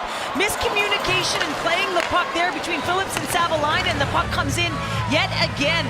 After Phillips played it, she knows she played it up the wall to Knoll, so she pushes back to her crease, and backdoor is Himlerova, who's able to put it in the open basket. So some miscommunication there on the back end as Himlerova is able to bury it.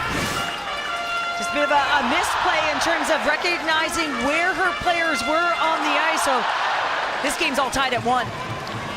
Klara Himlerova's first goal in the postseason, second ever in the PWHL, has now surpassed her regular season point total.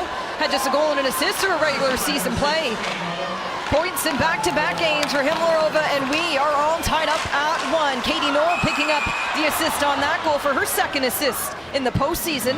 Well, you're talking about depth scoring and getting her first goal, as you mentioned, Ken's. But that's the 4th line, right? So they're getting to work, but you're in on the hunt. So you're forcing Gwyneth Phillips to move that puck to the other side because of the approach and the angle that Sheppers takes on her. And that puck moves up the wall. Knoll's able to throw it to the net, and Himlerova is able to put it in. So again, the pressure forces her to move it the opposite direction of where she wants to move it. Knoll's a benefactor, and then Himlerova puts it in the net. She has played over a decade with her national team. Czechia said scoring the first ever goal of the 2025 World Championship was a dream come true, a moment she'll never forget. I have a feeling this goal will be up there on her memory list. A big one for the Frosts to tie this all at 1 in the third period. Heisey reverses that puck deep in the zone. Point Schofield takes a hit. Razova taken down. Point Schofield, a pass from the blue line, and will go, blocked in front by Ottawa. Bookbinder had a lane, she taked it this time, another shot, it's from Heisey. Phillips stretches across just in time. Mayhem in the crease. Phillips keeps her pad save. Well, Gwyneth Phillips turning up the heat here. A big stomp for this netminer as we are all tied at 1 in the third period of Game 1 of the PWHL Finals presented by Scotiabank. Proudly carrying a nation on its shoulders, Ottawa advances each day, forging connections and championing progress. The game doesn't wait for those who stand still. It rewards those who have the courage to keep fighting. Keep striving, keep leading. We are electricity on the ice, surging ahead. Only ever in one direction. Forever forward.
tertiary is pivotal in the playoffs, and it's the fourth line that gets on the board 3 times now in these playoffs, whether it's Knowles, whether it's Shepler's, and now him, Larova, doing the job on the back door. I mean, you cannot ask for more from a fourth line to generate offense, and all right, that's a surprise. We got, no, that's a smart man right there, Pizzo. You so right, buddy. We're bringing that home. Cheryl's gonna walk through her front door with that.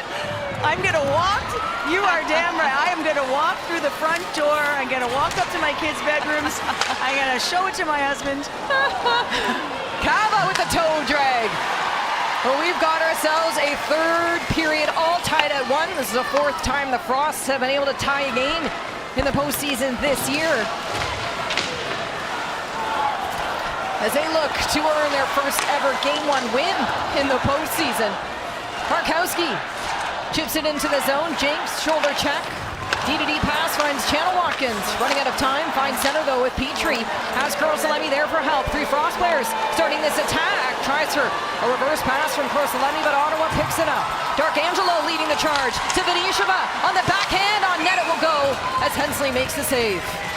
Well, you're seeing the rush play of both teams and the speed in quick transition. So off of the turnover, you got to get going right away. So it's the Frost through the neutral zone one way. You got to get that puck deep, or you got to make good on it. Blue line turnovers create opportunity, and now you've got a triple drive. You see that you've got everyone charging the net for an opportunity on Hensley. So those quick counters by both teams right now, whether it's coming off of a block shot or a turnover, you have to manage the puck in particular at the blue lines, because if you don't, both teams can make you pay. Ottawa able to hold on for a lead for a bulk of this game as that shot from the blue line breaks free to the slot. McQuaig feeds it to Zumwinkle. Through the regular season between these two teams in their 6 meetings, Ottawa was able to hold on to a 41% lead rate through those 6 games. For Minnesota, just 31% of those 6 meetings did they find themselves leading. Here in Game 1 of the finals, we're all tied at 1 as Channel Watkins shot gets redirected to the corner. Loose puck. Taylorova looks for the winger along the boards to Venisheva. Jake stuck in her feet. Darkangelo there for help. Ottawa goes for a change. As offside, the call with 11:42 remaining. That one's just going to be offside, but again, it's a quick counter. It's those quick transitions, and if you get just a step on your opponent, if it can lead you being the pass, you can be in. I think that's sort of a signature for both teams, because they're both high flying, and if they can control the neutral zone and get the entry, you can attack. You can push coverage back. You've seen the high cycles open up the space on the weak side of the ice as well. Some physicality going. Nolan Meixna here right in front of me. I love it. And all your teeth are intact. So far, yeah, so good. So far, so good, my friend. Savalainen. Puck jumping right in front of Cheryl Pounder there ringside. Frost fires it right back in. Noel setting this net front. Shepers with the hand-eye coordination. Is lined back to work for Ken Klee. Markowski fakes the pass, rims it deep in her own zone. Noel first on into the far end. Prowls this puck, fires it back in as Markowski keeps it at bay. Quick pass over. Savalainen has some time. She'll look for a stretch pass to Leslie, who opened the scoring for Ottawa here tonight. Long shot into the corner. Hensley slows the pace.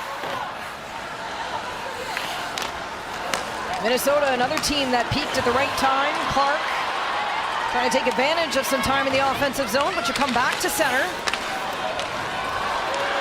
Last time they were here, Frost charge. It was a 3-0 win for the Frost. Since then, Frost have gone on to go 5-1, averaging 4.08 goals a game.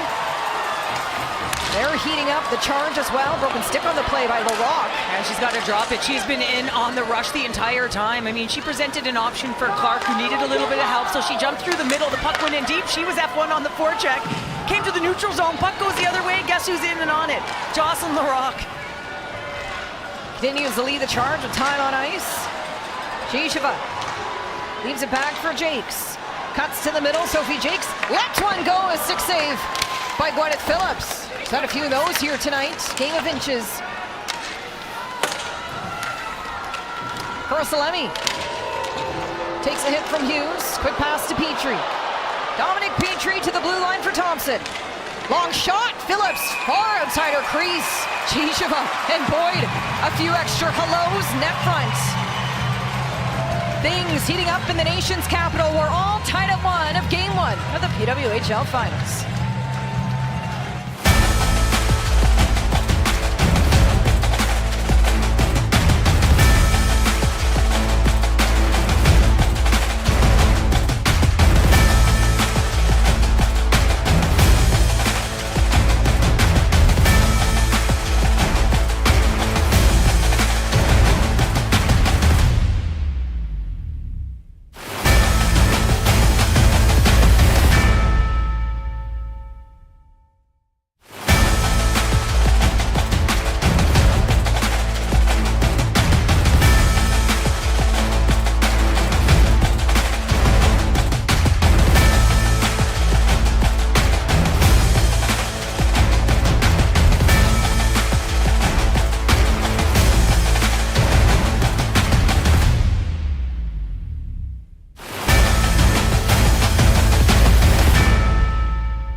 Well, Gwyneth Phillips has been so solid in the miscue on the Himlarova goal. It would unsettle a lot of goaltenders, especially rookies, but not her. Look at this, the presence of mind to come out and says, Zamwinkle's on it, she's going to get this puck. I'm still going to play it to Teralova. I'm still going to come out of my crease, and that's confidence. She has been clean since that goal. She does not look rattled or unsettled. She is confident, and nice to see her still coming out, being aggressive, playing her game, just so composed in the crease. Minnesota holds a big significance for her. Got her first ever start in the PW against the Frost as Ottawa challenges Hensley at the other end. 2 games after that, earned herself her first ever shutout January 21st, which stopped all 22 shots she saw that night against the Frost. Already a shutout in the postseason for Gwyneth Phillips as Thompson moves this puck ahead to center. McQuaig brings it out wide as Steckline driving net front. Phillips plays it aside as Steckline pins Savalainen up against the boards. Cross looking to start their offense. D'Arcangelo on the loose puck, reverse pass to Markowski. Looking for Jenner at the far side. Jenner, Leslie, 2 multi-goal goal scorers here for Ottawa in the postseason. Easy. Glides down low against Savalainen. Fans wanting a call on the play.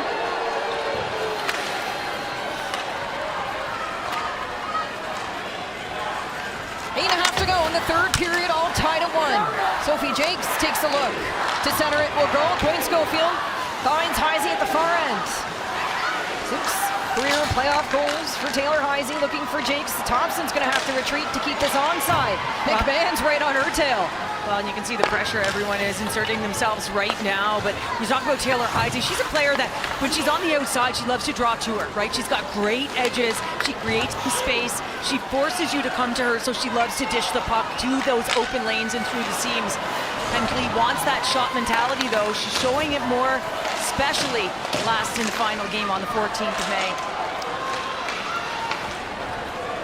Ottawa regrouping to center it will go. Mike's trying to get a handle on it. Himlarova steals it away. Back into Ottawa's territory. Minnesota has certainly spent a lot of time in the offensive zone here late in this third period. To chance a hot shot. A shoulder saved by Phillips. Frost piling on the pressure. Well, and it's all about the pressure, right? If you can get the puck in deep, and it does get in deep, and it's going to be Noel that's going to be applying that pressure, getting in on the hunt, trying to close, but it's the stick that disrupts. Now you can try and get shoulder on shoulder. Himlarova can come in and close, and it's Petrie on the change coming through that high area. The high slot gets it on and off her stick, and you can see that high left shoulder save by Gwyneth Phillips, who's right at the top of her crease challenging that one-on-one shot. Off the face-off, Jenner chips it ahead. Benisheva to Teralova, who joins in on the rush. Scans looking for a far pass to Jenner. Kept in the zone by D'Arcangelo. Taken down by Petrie. Boyd pinches, Jenner right there to pick up the loose puck. Her shot blocked in front by Bookbinder. Flaherty sending it to the corner. And her third game at the Frost here in the postseason. Flaherty looking for it as Boyd presses. Rosalemi comes out with it. Tries to pull it to center, and it's just all red. D'Arcangelo goes for a change as the Frost start their attack. Gichevo comes into this game with 3 shots on net. Elevating her shot count, takes out Phillips in the process as Petrie pressured her in the final moments of the play. You can see that it's going to be an outside shot, and everyone's cracking the net, just looking for rebounds, trying to disrupt it. Got to protect your crease. That's what Ottawa tries to do. So you can see Gabby Hughes is playing defense there, leading with her stick. Petrie's on it. You hear the whistle blowing as Phillips sort of outside of her post, but look at this drive to the net, the tripod position, and she's going to make contact with Phillips coming through the crease. And of course, Boyd and Hughes are going to activate, look to get her out of there. Things are heating up in here. Hughes sent out of the face-off. Dawn Clark will step in. One back by Panic. Jakes down low for Zumwinkle. Minnesota to Jakes. Tipped in front. McQuaig takes a hit. Ottawa looking to use the glass and chip this puck out. Clark using her speed, challenged by Panic, and a full bear hug, draws the penalty. Ottawa's going to go to the power play. Leslie with the delayed penalty on the way is going to hold on to control as Phillips to the bench. Out comes Jenner. 6 on 5 with the delayed penalty on the way. Holding will be the call up against Kelly Panic as the charge to the player advantage with 6:08 remaining.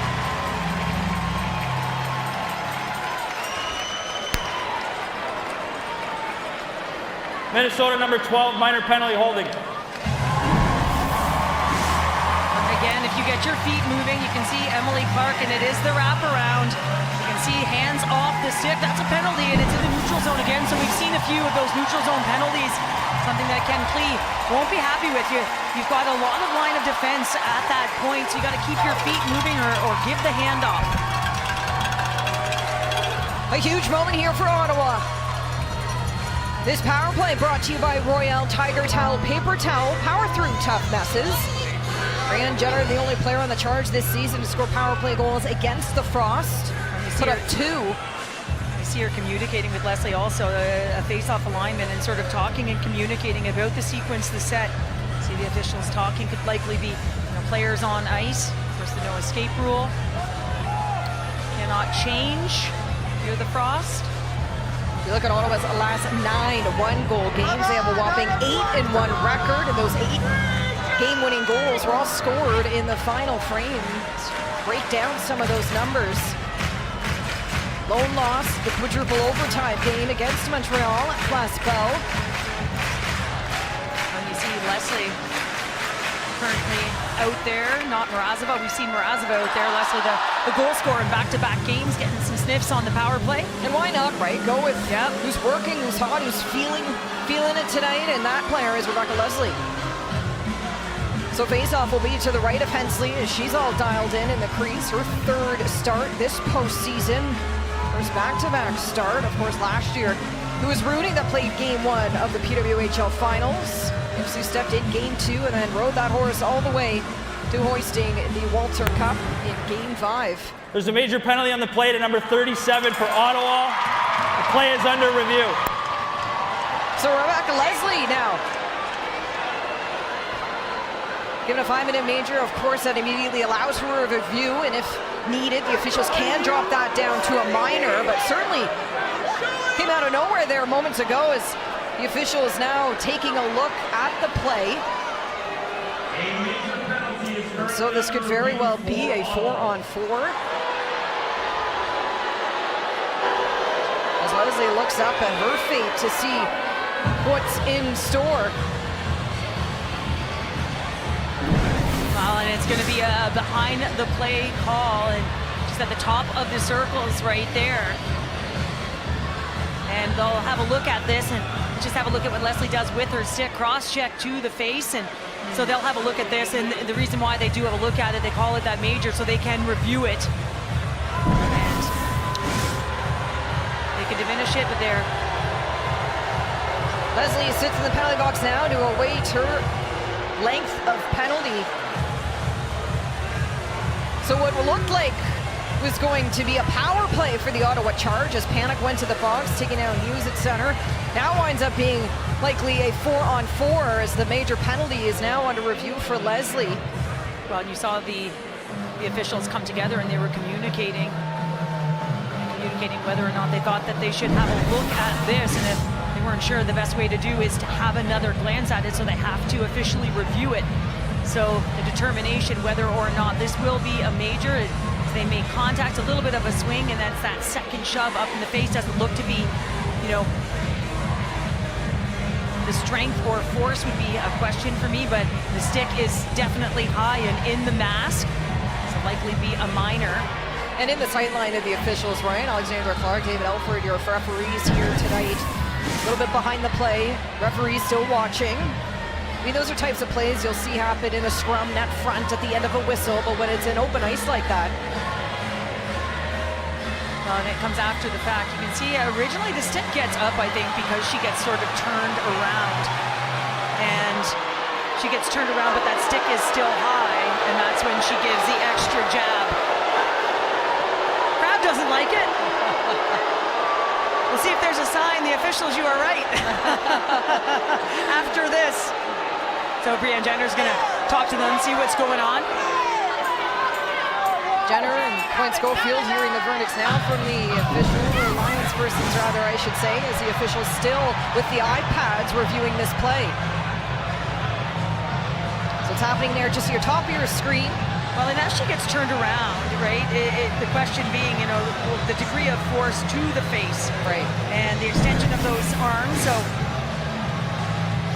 we'll have to see what. A critical time of game, though. 6:08 remaining in this third. You're all tied at 1. It looked like Ottawa was going to go to the power play. Things shifted. So we'll await to see what's in store for Leslie, Ottawa's lone goal scorer in this game. The degree of force for me, I mean, I'm looking at that and saying, you know, it might be a minor. Clark and Elford all finish as we await the verdict for Leslie. Her stick was already up on the swing around.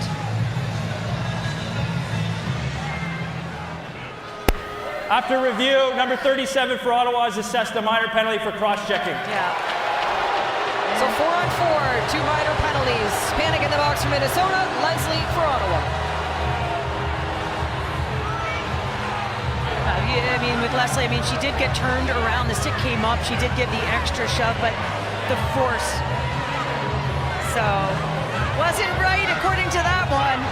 In the stands, put your glasses on. I got my glasses. I got a pretty good vantage point here, and I was looking at it all, and I do think that is correct. It's a minor, not a major.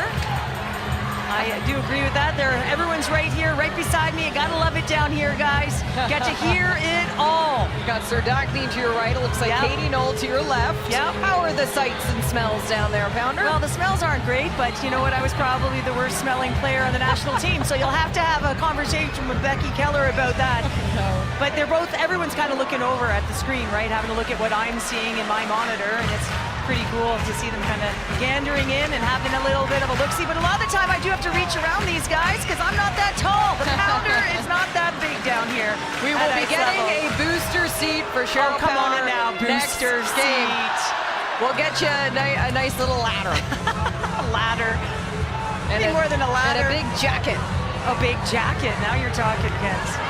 I'm going to go shopping for Cheryl after this game. Well, we've got You'll some have t-shirts. a lot of little trinkets. We have some t-shirts already made if this remains 1-1. Free pair with some great comedic t-shirts.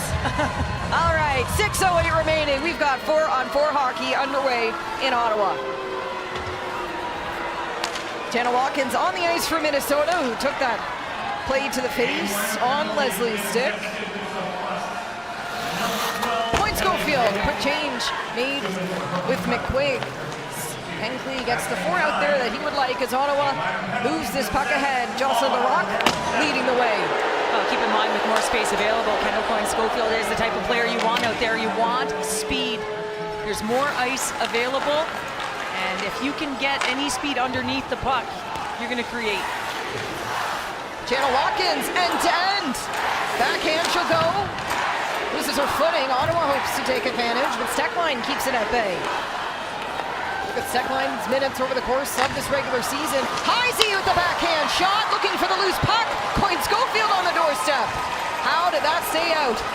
Stecklein looking for her fourth. Robbed by Phillips.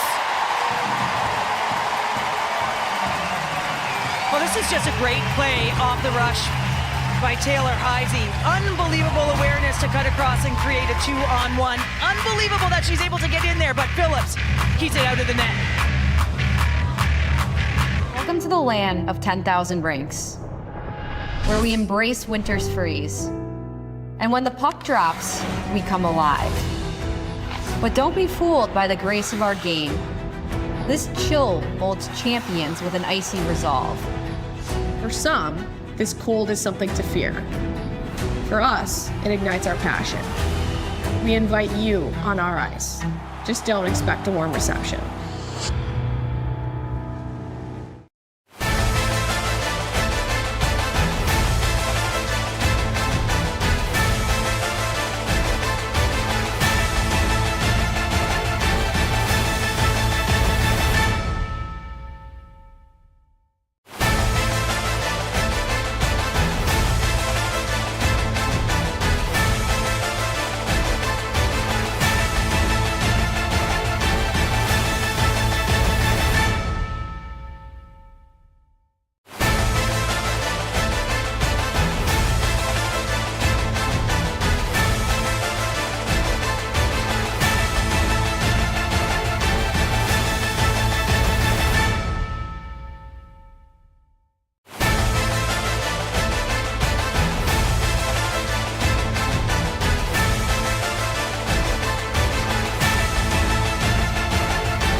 Speed when you're 4-on-4, but you also have to come to the puck and you have to create a 2-on-1, and that's exactly what Taylor Heisey does. She comes down on the puck, forces the turnover into the neutral zone, but look at the approach she takes. She recognizes she's got to support Kendall Coyne-Schofield, so she slashes across the ice, comes down the middle, presents her stick, right-handed, comes on the inside of the right foot of Jocelyn Larocque to be able to get that puck first and get a scoring chance on net.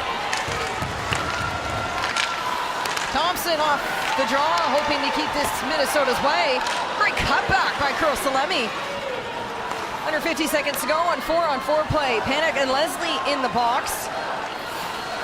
Panik for a hold, Leslie for the cross-check. Thompson drops off for Cava, look for a quick pass. Clark will play the body.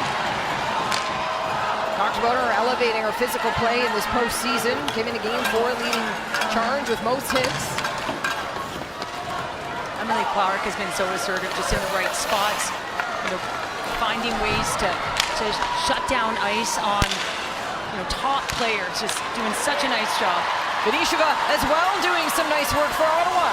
Gets by Jakes, protects the puck. Looking for Larocque, she takes a hit off Jakes.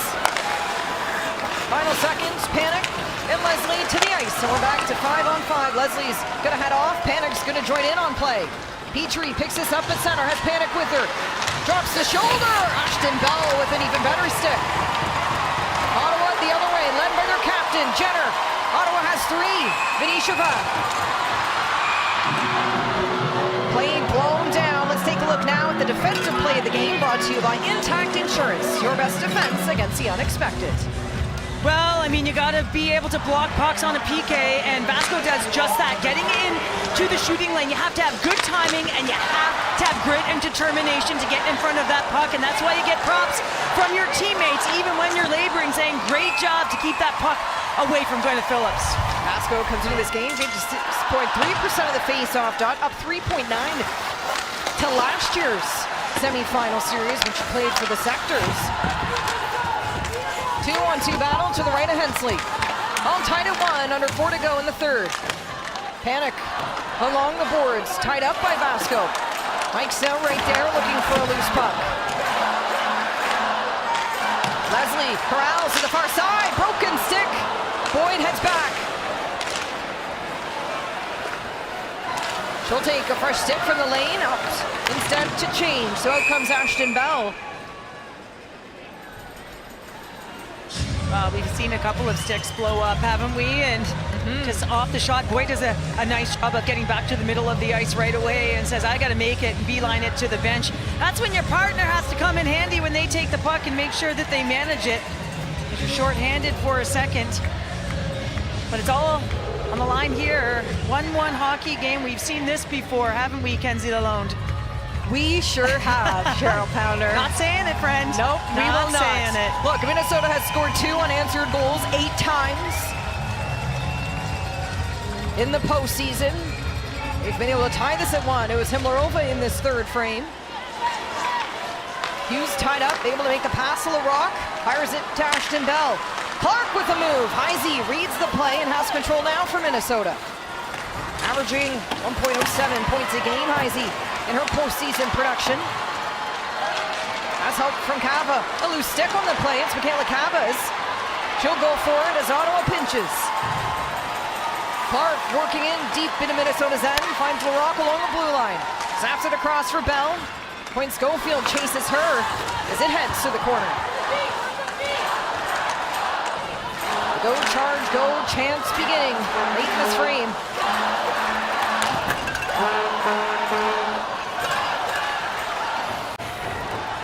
Ashton Bell for Ottawa. Takes a look, passes it off to Jenner. And at center, D'Arcangelo takes a hit, but is able to finish the play as Ottawa goes after it in Minnesota's ends. Jeffers to center. Himlarova back on her horse. Has Katie Knoll driving center. A loose puck there as Phillip tries to play it to the corner. Nice play by Savalainen as well. Jeffers, a quick look, tries to beat Phillips short side. This line has been firing for Minnesota. Few good looks here late in the third. Well, you also know who's been firing. It's Emily Clark, just above position there. Great stick to keep play alive in the offensive zone and gets on the hunt. I mean, she just knows where that puck is, but you have to fight for position. You have to use your stick, and you have to close quickly. And when that puck goes the other way, you got to be assertive and get back. Well, she's doing all the right things in terms of her details in every spot and quadrant of the ice. Shot here, Phillips, a great save. Minnesota getting these shots off quickly on the face-offs in the offensive zone. Oh, you could have a pack on Sophie Jakes, just getting rid of the puck on and off of her stick, just throwing everything and anything at the net. And this puck is going to come back. She's wide. She's at the hash mark, but she says, I got a bit of a double screen there, one in Savalainen, and I've also got Shisheva in the middle of the ice. I'm going to go for it. Jakes hoping to keep her three-game point streak going. Off the face-off, Taylorova breaks through. Has Koseleni on her tail. Boyd brings it to the far side to safety. Off the pads of Leslie. Whistle blown. Two officials making separate calls there. 1:37 remains in the third. Oh, it's going to be a high stick. Minnesota out shooting Ottawa 24-18. Ottawa outshot Minnesota in the first. It was flipped in the second frame. Face-off. Looking to go into Minnesota's end, but it appears it might just be right outside the blue line. There we go. It'll go in. Yep. So Vasco is going to be aligned with Maisa and Leslie here. That offensive zone face-off, just a minute and a half remaining in this game here, Ken. So any type of O-zone time. You want to get pressure on the net. You want to get bodies in front, but you have to have some urgent strides when that puck swaps hands. She's won 5 of her 9 draws to this point. Vasco is Frost out shooting Ottawa 9-3 here in the third period. We've talked about Ottawa's goal-scoring success in the third period. Can they find one here with 1:37 to go in an offensive zone face-off? And a testament, Carla McLeod, putting this line out there in this situation. A right-handed shot, Leslie. If Vasco wins that, coming across for a quick release. Teralova trying to glove this puck down along the blue line. Petrie comes through with it in the zone for Minnesota. Jenna Watkins drops down. Vasco loses her helmet. Out in front, Phillips pushed into the net. She's looking for a loose puck, picked up by McQuigg. Hensley is going to come out and play the puck for Minnesota. She'll reverse the pass deep in the corner. Panic goes back for it. Hughes hopes to beat her there. Final minute to go in the third period, tied at 1 in Game 1 of the PWHL Finals presented by Scotiabank. Panic staying onside. A great read by McQuigg. Patience. Kelly Panic. A chance here for Zumwinkle. Cleared away by Gwyneth Phillips. And a few extra shoves there for Zumwinkle. Phillips dialed in the final minute of play. Well, a really nice look as it's going to be Kelly Panic who enters the offensive zone, but it's not blistering speed, it's a stall, it's a pause, it's a draw, get the knee to go down, come back in front. She's buying time for Zumwinkle to drive the middle of the ice and get available. You also see the net front drive, and anytime that does that, opens up coverage and allows Zumwinkle to pop into a spot. Try and get a stick on it. Late opportunity.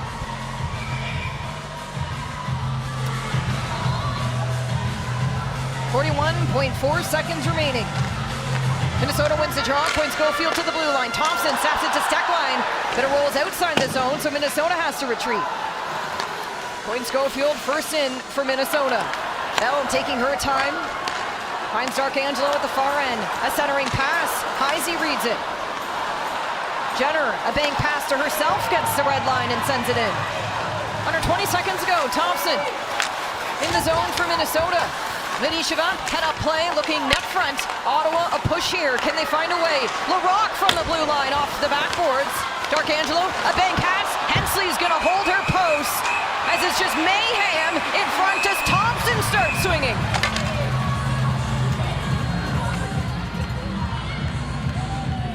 Well, everyone on the Frost wants to make sure no players on the charge get to their goaltender off of that opportunity. Any sort of second shot, they want to make sure they close that up, and with time dying down off the backboards and just throwing it to the middle of the ice is D'Arcangelo. And you can see right there Venisheva going at it, who gets pushed out, boxed out, call it what you will, right away. Same with Jenner. Steckline comes in, Claire Thompson comes in, just making sure there's no extra pokes at Nicole Hensley. And so now an offensive zone face-off. You see Clark lining up right at the hash mark. You'll see whether or not Gabby Hughes looks like she's going to go back to McMahon here. 4.3 seconds remaining. Ottawa at the offensive zone face-off. Look to Gabby Hughes up against Kelly Panic in the dot. All tied at 1. Hughes looks on. Panic taken down. Loose puck. Petrie gets a hold of it. Into the corner for Ottawa as time will expire. We are off to overtime in Game 1 of the PWHL Finals. Well, we knew it was going to be a tight series here. Kenzie Lalonde, well, this is a testament to it. OT for us yet again. And just an unbelievable game, unbelievable athletes on the ice. It's been back and forth action, quick counters, and some stellar goaltending at both ends. Back-to-back overtimes for Minnesota. Heisey was the hero at home. Can they do it on the road in the finals? We'll send things over to Daniela in the panel with some overtime coverage. 1-1 through regulation. One more goal to decide the winner of Game 1. Dearest fans. Dearest fans. Dearest fans. Where do I start? There are not enough words, but I will try to express how much you mean to me. You have been with me since my beginning. You've been with me since our first puck drop. You have given me spine-tingling moments, Life-changing inspiration. game-altering endurance, all above and beyond my wildest dreams. Your voices have made me believe What I've always known to be true. Determination delivers greatness. We are here to stay. We are here to stay. We are here to stay. We are here to stay. We are here to stay. With you in the stands and by our sides, there is nothing we can't do. Together, we launch to lead. Together, we amplify, Unify, exemplify. Dreams for every dreamer across the globe. Hockey welcomes everyone. You plus me, all my love. forever. Always.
Well, welcome back to TD Play. 60 minutes of hockey, not enough for Game 1 of the PWHL Finals as the Frost and Charger heading to overtime, Clara. We expected a tight series and a tight game, and that's exactly what we got, but it also got a little chippy there near the end. Is that what you expected when these two teams were getting set for this series? Yeah, 100%. It's a final, and obviously everyone wants to win, so we're not going to give each other not even a little bit on the ice, so I expected it's going to be like that.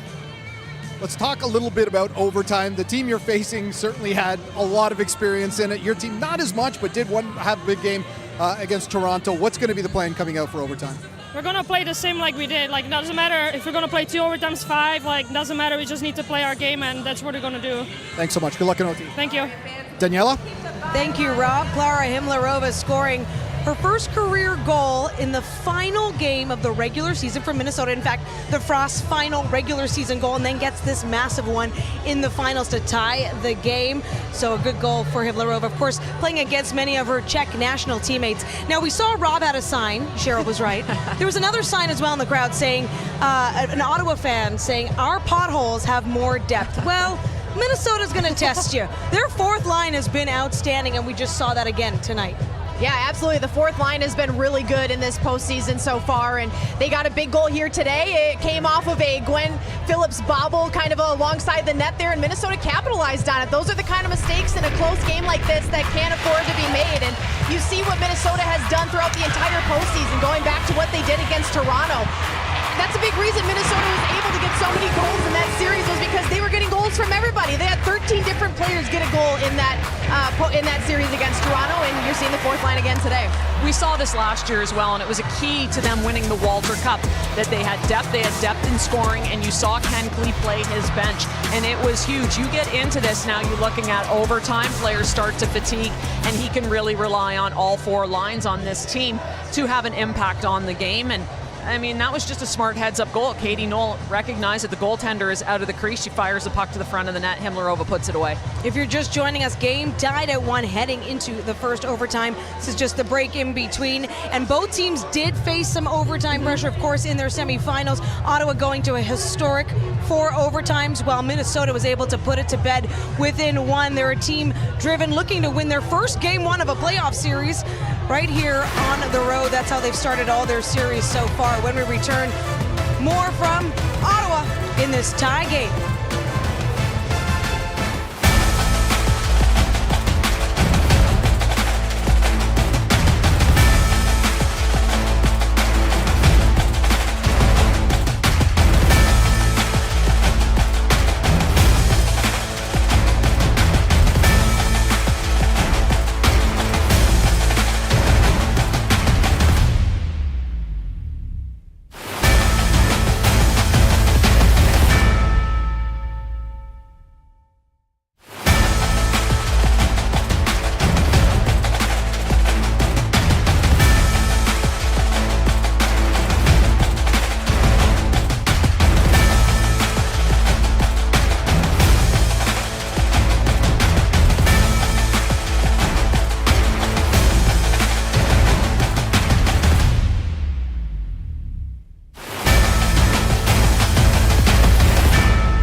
tied game 1 through 60 minutes of the PWHL Finals. Ottawa, Minnesota. This is your finals panel. Becky Keller, Alexis Pearson, Daniela Ponticelli. And we talk about the hard work of the Charge and what they were able to do against Montreal, the regular season champs this year, how they were able to shut them down, and the hard work of Emily Clark. She has just been that gritty, grindy player, and she's going to be looked to now as a leader here as we head into overtime. Well, and a possible game 1 overtime hero, and I've really liked her game. But you look back when this team started to turn their season around, she was a big reason they were able to do that. And a lot of it comes off of, just like you said, Daniela, the hard work, the speed, the wide drive. She gets in right away off of that face-off in the third period, drives the puck into the zone, gets a wraparound opportunity. We saw her in all zones of the ice. So I like her 200-foot game, but I think she is a player that could be a real difference maker going into this overtime period, specifically because of her speed. She can break up plays at one end of the ice and then drive the offense going back the other end of the ice. She has turned things around for her team earlier this season. She can do that again in this game. Well, to have a player who plays with that kind of jump, we are heading into overtime here. We don't know how long overtime will go, how many we may see. You need that kind of energy, you need that kind of jump, because players are going to start to get tired, and some of the players who had the energy are going to start to dwindle off. So you need those kind of players to be able to continue that play throughout overtime when the going gets tough and when everybody gets a little more tired. And just laid some big hits early on in this game, too, to set the tone. Speaking of setting the tone, though, Taylor Heisey, she is one to do it, and boy, did she ever come out big in that Game 4 in Minnesota, a team that was desperate to close out a series on home ice, and she did it in overtime. Well, there's something about series-clinching games that Taylor Heisey must love, because she did this last season, she does it again this season, and we've just seen her be able to shine in these big moments before, and twice she's now helped her team punch a ticket to the finals. When Taylor Heisey is playing her best hockey, this team is playing their best hockey. You look at this drive to the net here. This isn't a play you always see Taylor Heisey make. She likes to get those sharp shots more from the perimeter, from those circles. When she's driving the net, you better look out, because now all of a sudden she can shoot from the outside and get opportunities from the inside, which we saw her do here today. You talk about Clark maybe being a game changer here in overtime. Taylor Heisey, someone you have to look out for as well. Well, and she can score from distance, and so that's one of the things we saw when she got the overtime winning goal in the last series. But you're right, she's driving into the inside of the ice. We broke down her goals over the entire season. We wanted to see, where's this player scoring from? And I'll tell you what, she gets to the middle of the ice and she can find the back of the net when she does. And we have to talk as well about the play of the goaltenders. That was a big story coming into this one. It's tied at 1 goal each. Of course, there was a mistake as well that led to that Minnesota goal. They capitalized on it, but what can you say about the play of both Nicole Hensley and Gwyneth Phillips? Well, it's been great. I mean, this is a close, tight game. You saw the mistake by Phillips leading to the tying goal. I mean, that's how tight this is. We can't see those kind of mistakes in this game without having them cost the team. Early on, there wasn't even a lot of shots on net, so these goaltenders had to stay sharp. They had to be ready. Sometimes when you sit for too long without a shot, it's those little squeaky ones that find the back of the net. They stayed sharp, and now they've gotten their teams to OT here. Well, it's a goalie duel, right? So we weren't sure what to expect. It's a goalie duel. Gwyneth Phillips had the bulk of the work, though. I thought she was outstanding. Pounder said it in game. She made that mistake. She bounced back for a young goalie. That's fantastic. She has been excellent for this team. Shots 25-18 favoring Minnesota after they came out a little bit sluggish in the first period. Now we're headed into the first overtime. Captain Coyne Schofield locking in as Minnesota looks for their first Game 1 win here in the finals.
take a look now of our stats through 3 periods of hockey. We are all tied at 1. The face-off department has certainly been favoring the Ottawa Charge, except Ottawa only put up 3 shots on net in that 3rd period. They're season low in the postseason right now as we welcome you back inside TD Place Arena. Kenzie along with you and Cheryl Pounder ringside. And here we are again, Cheryl, heading into overtime. Minnesota's Game 4 against Toronto. It was an overtime ending courtesy of Taylor Heisey. Meanwhile, for Ottawa, it didn't go their way in their series against Montreal. 2 teams familiar with some overtime hockey. Yeah, they certainly are. And, you know, both of these teams are fast. They deploy their benches, and both are showing great goaltending right now. So we could be here for a while, Kenzie Lalonde. I hope you got your snacks. I don't have any down here in my cubicle. You can throw some down to me.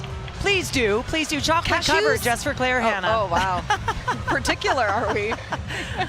No, but you look at just how quickly you have to find a way to get to pace. But look at the overtime records in season 6 and 4 for the Frost, 2 and 5 for the Charge. But in their history, 11-9, 3 and 11 for the Charge. In the playoffs, 0 and 1 and 2 and 1 for the Minnesota Frost. So certainly one of the tighter games Minnesota is seeing here in the postseason. Let's check in with Frost head coach Ken Clews with Rob Pizzo. Coach, surprises absolutely no one that we needed more than 60 minutes for these 2 teams to finish this hockey game. What was the message coming out for OT? No, I mean, we're playing well. We just got to get pucks on net, and obviously they're playing well. It's a tight game, and that's what we expected. I know you're a little torn with your son playing in the Clark Cup finals. I've been keeping track of the score. They're a few minutes away from overtime as well. Have you ever been this torn with 2 games? It's that time of year, right? It's that time of year. It's hardest on my wife, I can promise you. Thanks so much. Good luck at OT.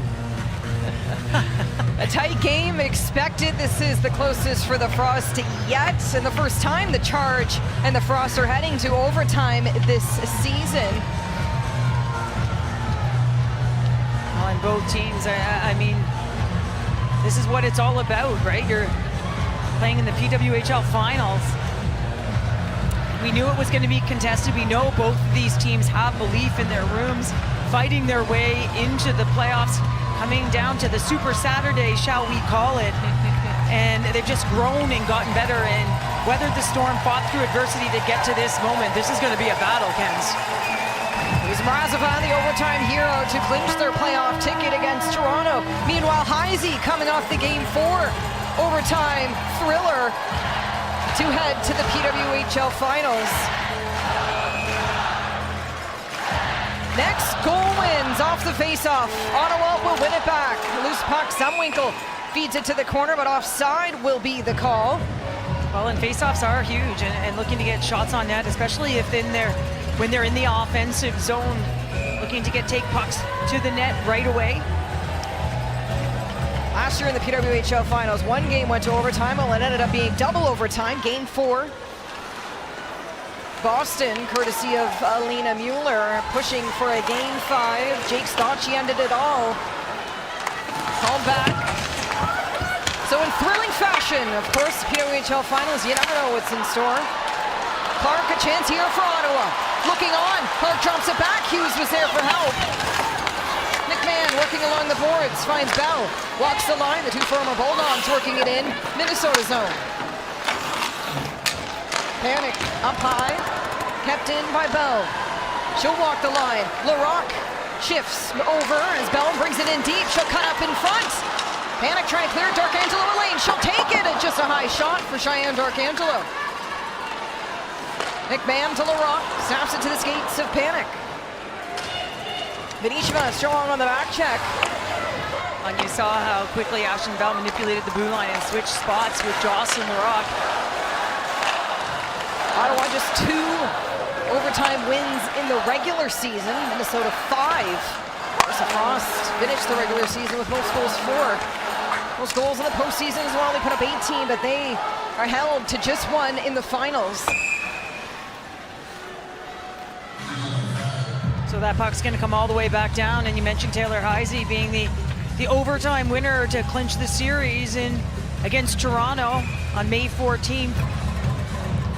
Now a goal and 6 assists in her playoff action so far. You can see her communicating with Cava and Coyne Schofield net front. And herself, 2nd star of the week, PWHL. Phillips earning 1st star, and Hughes rounding out as 3rd star. in what was a thrilling finish to the semifinals. Now just 2 teams remain, and one trophy will be hoisted. Point Schofield looking to end it. Toe save by Phillips. Point Schofield coming off a 2-goal performance in Game 4.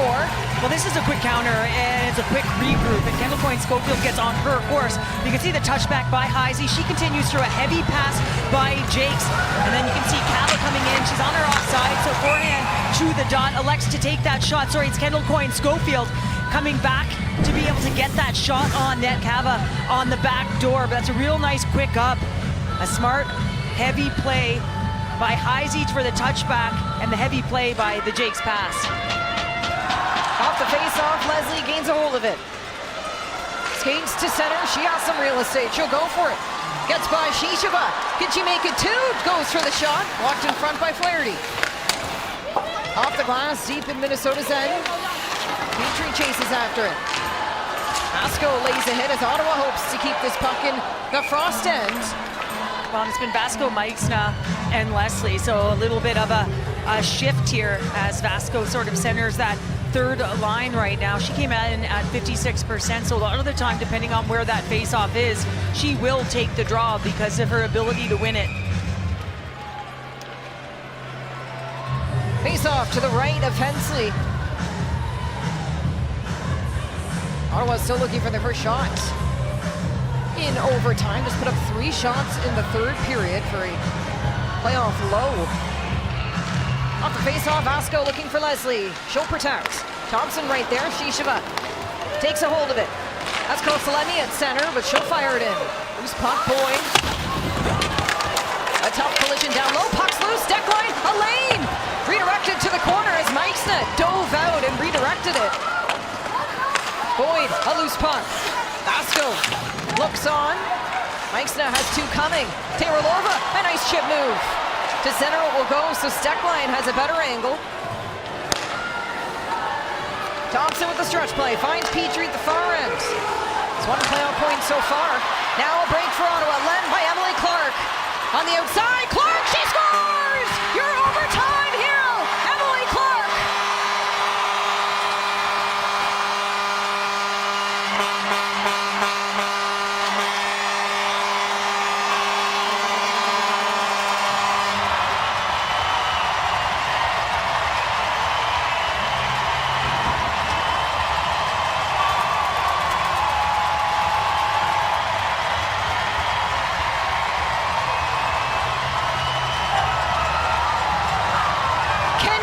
Surge, Ottawa! The roof may blow off this place.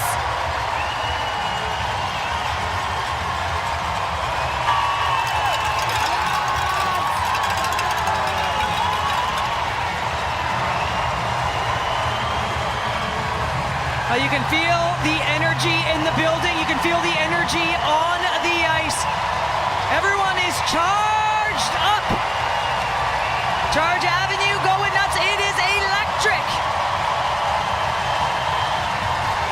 You have to talk about Emily Clark, the grit to her game, but we can't forget about the finesse that she has, the stick skills, the deception, and she is your overtime hero in the nation's capital. Ottawa remains undefeated at home in the postseason.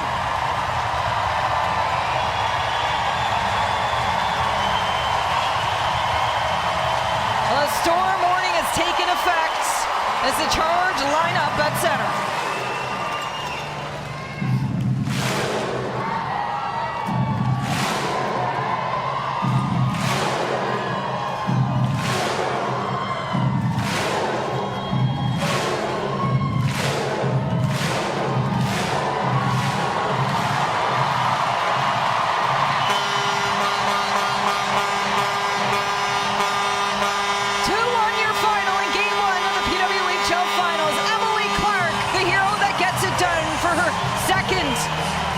Postseason now leads the Charge in points production. A big goal for the veteran on this team. We talked about managing pucks, and if you don't manage puck at the blue line, she's got her head up. Look at that wide stance, and this is one that Nicole Hensley will want back. But it is a great shot that finds the corner, and and it all starts with a turnover. Petrie's going to drop that puck, but Noel is not on the board, so Emily Clark's able to recover, get going, get some speed, drawing through the neutral zone. She's outside the dot here. Little wide stance to shield because Jakes is cutting across, slashing across the ice to push her to the outside, push her to a top angle, and somehow this beats Nicole Hensley, and Emily Clark is your game one hero. Back-to-back game-winning goals for Emily Clark. She is your hero in Ottawa. First shot in overtime, first goal. That's how Ottawa does it. Let's hear from Clark now, who's with Rob Pizzo. Well, Emily, here we are again. You and I talked in the first intermission about the levels of loud in here. You just found a new one. How did it feel? You keep looking around the crowd. This is so loud in here. Yeah, I mean, I'm just pinching myself. Like, all this is a dream come true. This is what you play for. This is what you dream of as a little kid. So for us to get a win in front of this home crowd is amazing. Walk us through the OT goal. I gotta watch it back. I just saw an opportunity to skate it and try to get it on net. Tay Roche played that play really well. It allowed me to get off the ice, and luckily it went in the net. Your team's peaking at the right time right now. No rest for the Wicked, though. In 2 days, you've got game number 2. What's going to be the thought process between now and then? Honestly, just sticking to what we're doing. It's a roller coaster of emotions this playoffs, just trying to keep calm, cool, collected, doing exactly what we've been doing. Congrats on the win. Something tells me you're one of the stars, so I'll let you go. Thanks for doing this. Thanks so much. Well, there's a current in the capital as Ottawa Charge has electrified this city. Emily Clark, your hero yet again for the Charge as they take a 1-0 series lead against the Frost. More to come with our panel after this. Charge take it 2-1.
This broadcast and its content are copyrighted by PWHL Holdings, LLC for the private use of our audience.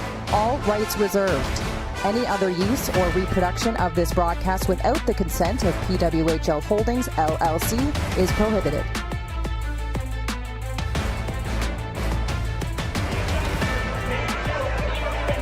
A 2-1 win in overtime for Ottawa to take game 1 of the PWHL Finals presented by Scotiabank. Some happy Charge fans that they have only seen their team win at home in the playoffs. And what a change as well from the regular season, because there was a stretch where it was hard to get wins at home as it is. I love the symmetry though. They close out the semifinal. Rebecca Leslie opening scoring, does it again today. And then the game winner scored by Emily Clark. The fans just chanting her name there. But thoughts, Alexis and Becky, on what we just witnessed? Yeah, what a hard-fought game by the Ottawa Charge. A bit of a sloppy goal allowed Minnesota to get back into it late, and that didn't deter the Charge. They got back to what they were doing well in this game. They had some really good penalty killing throughout this game that helped them get to where they got to in overtime, and then they close it out quickly with the big goal to send everybody home happy here today in Ottawa. Well, you guys, who predicted this?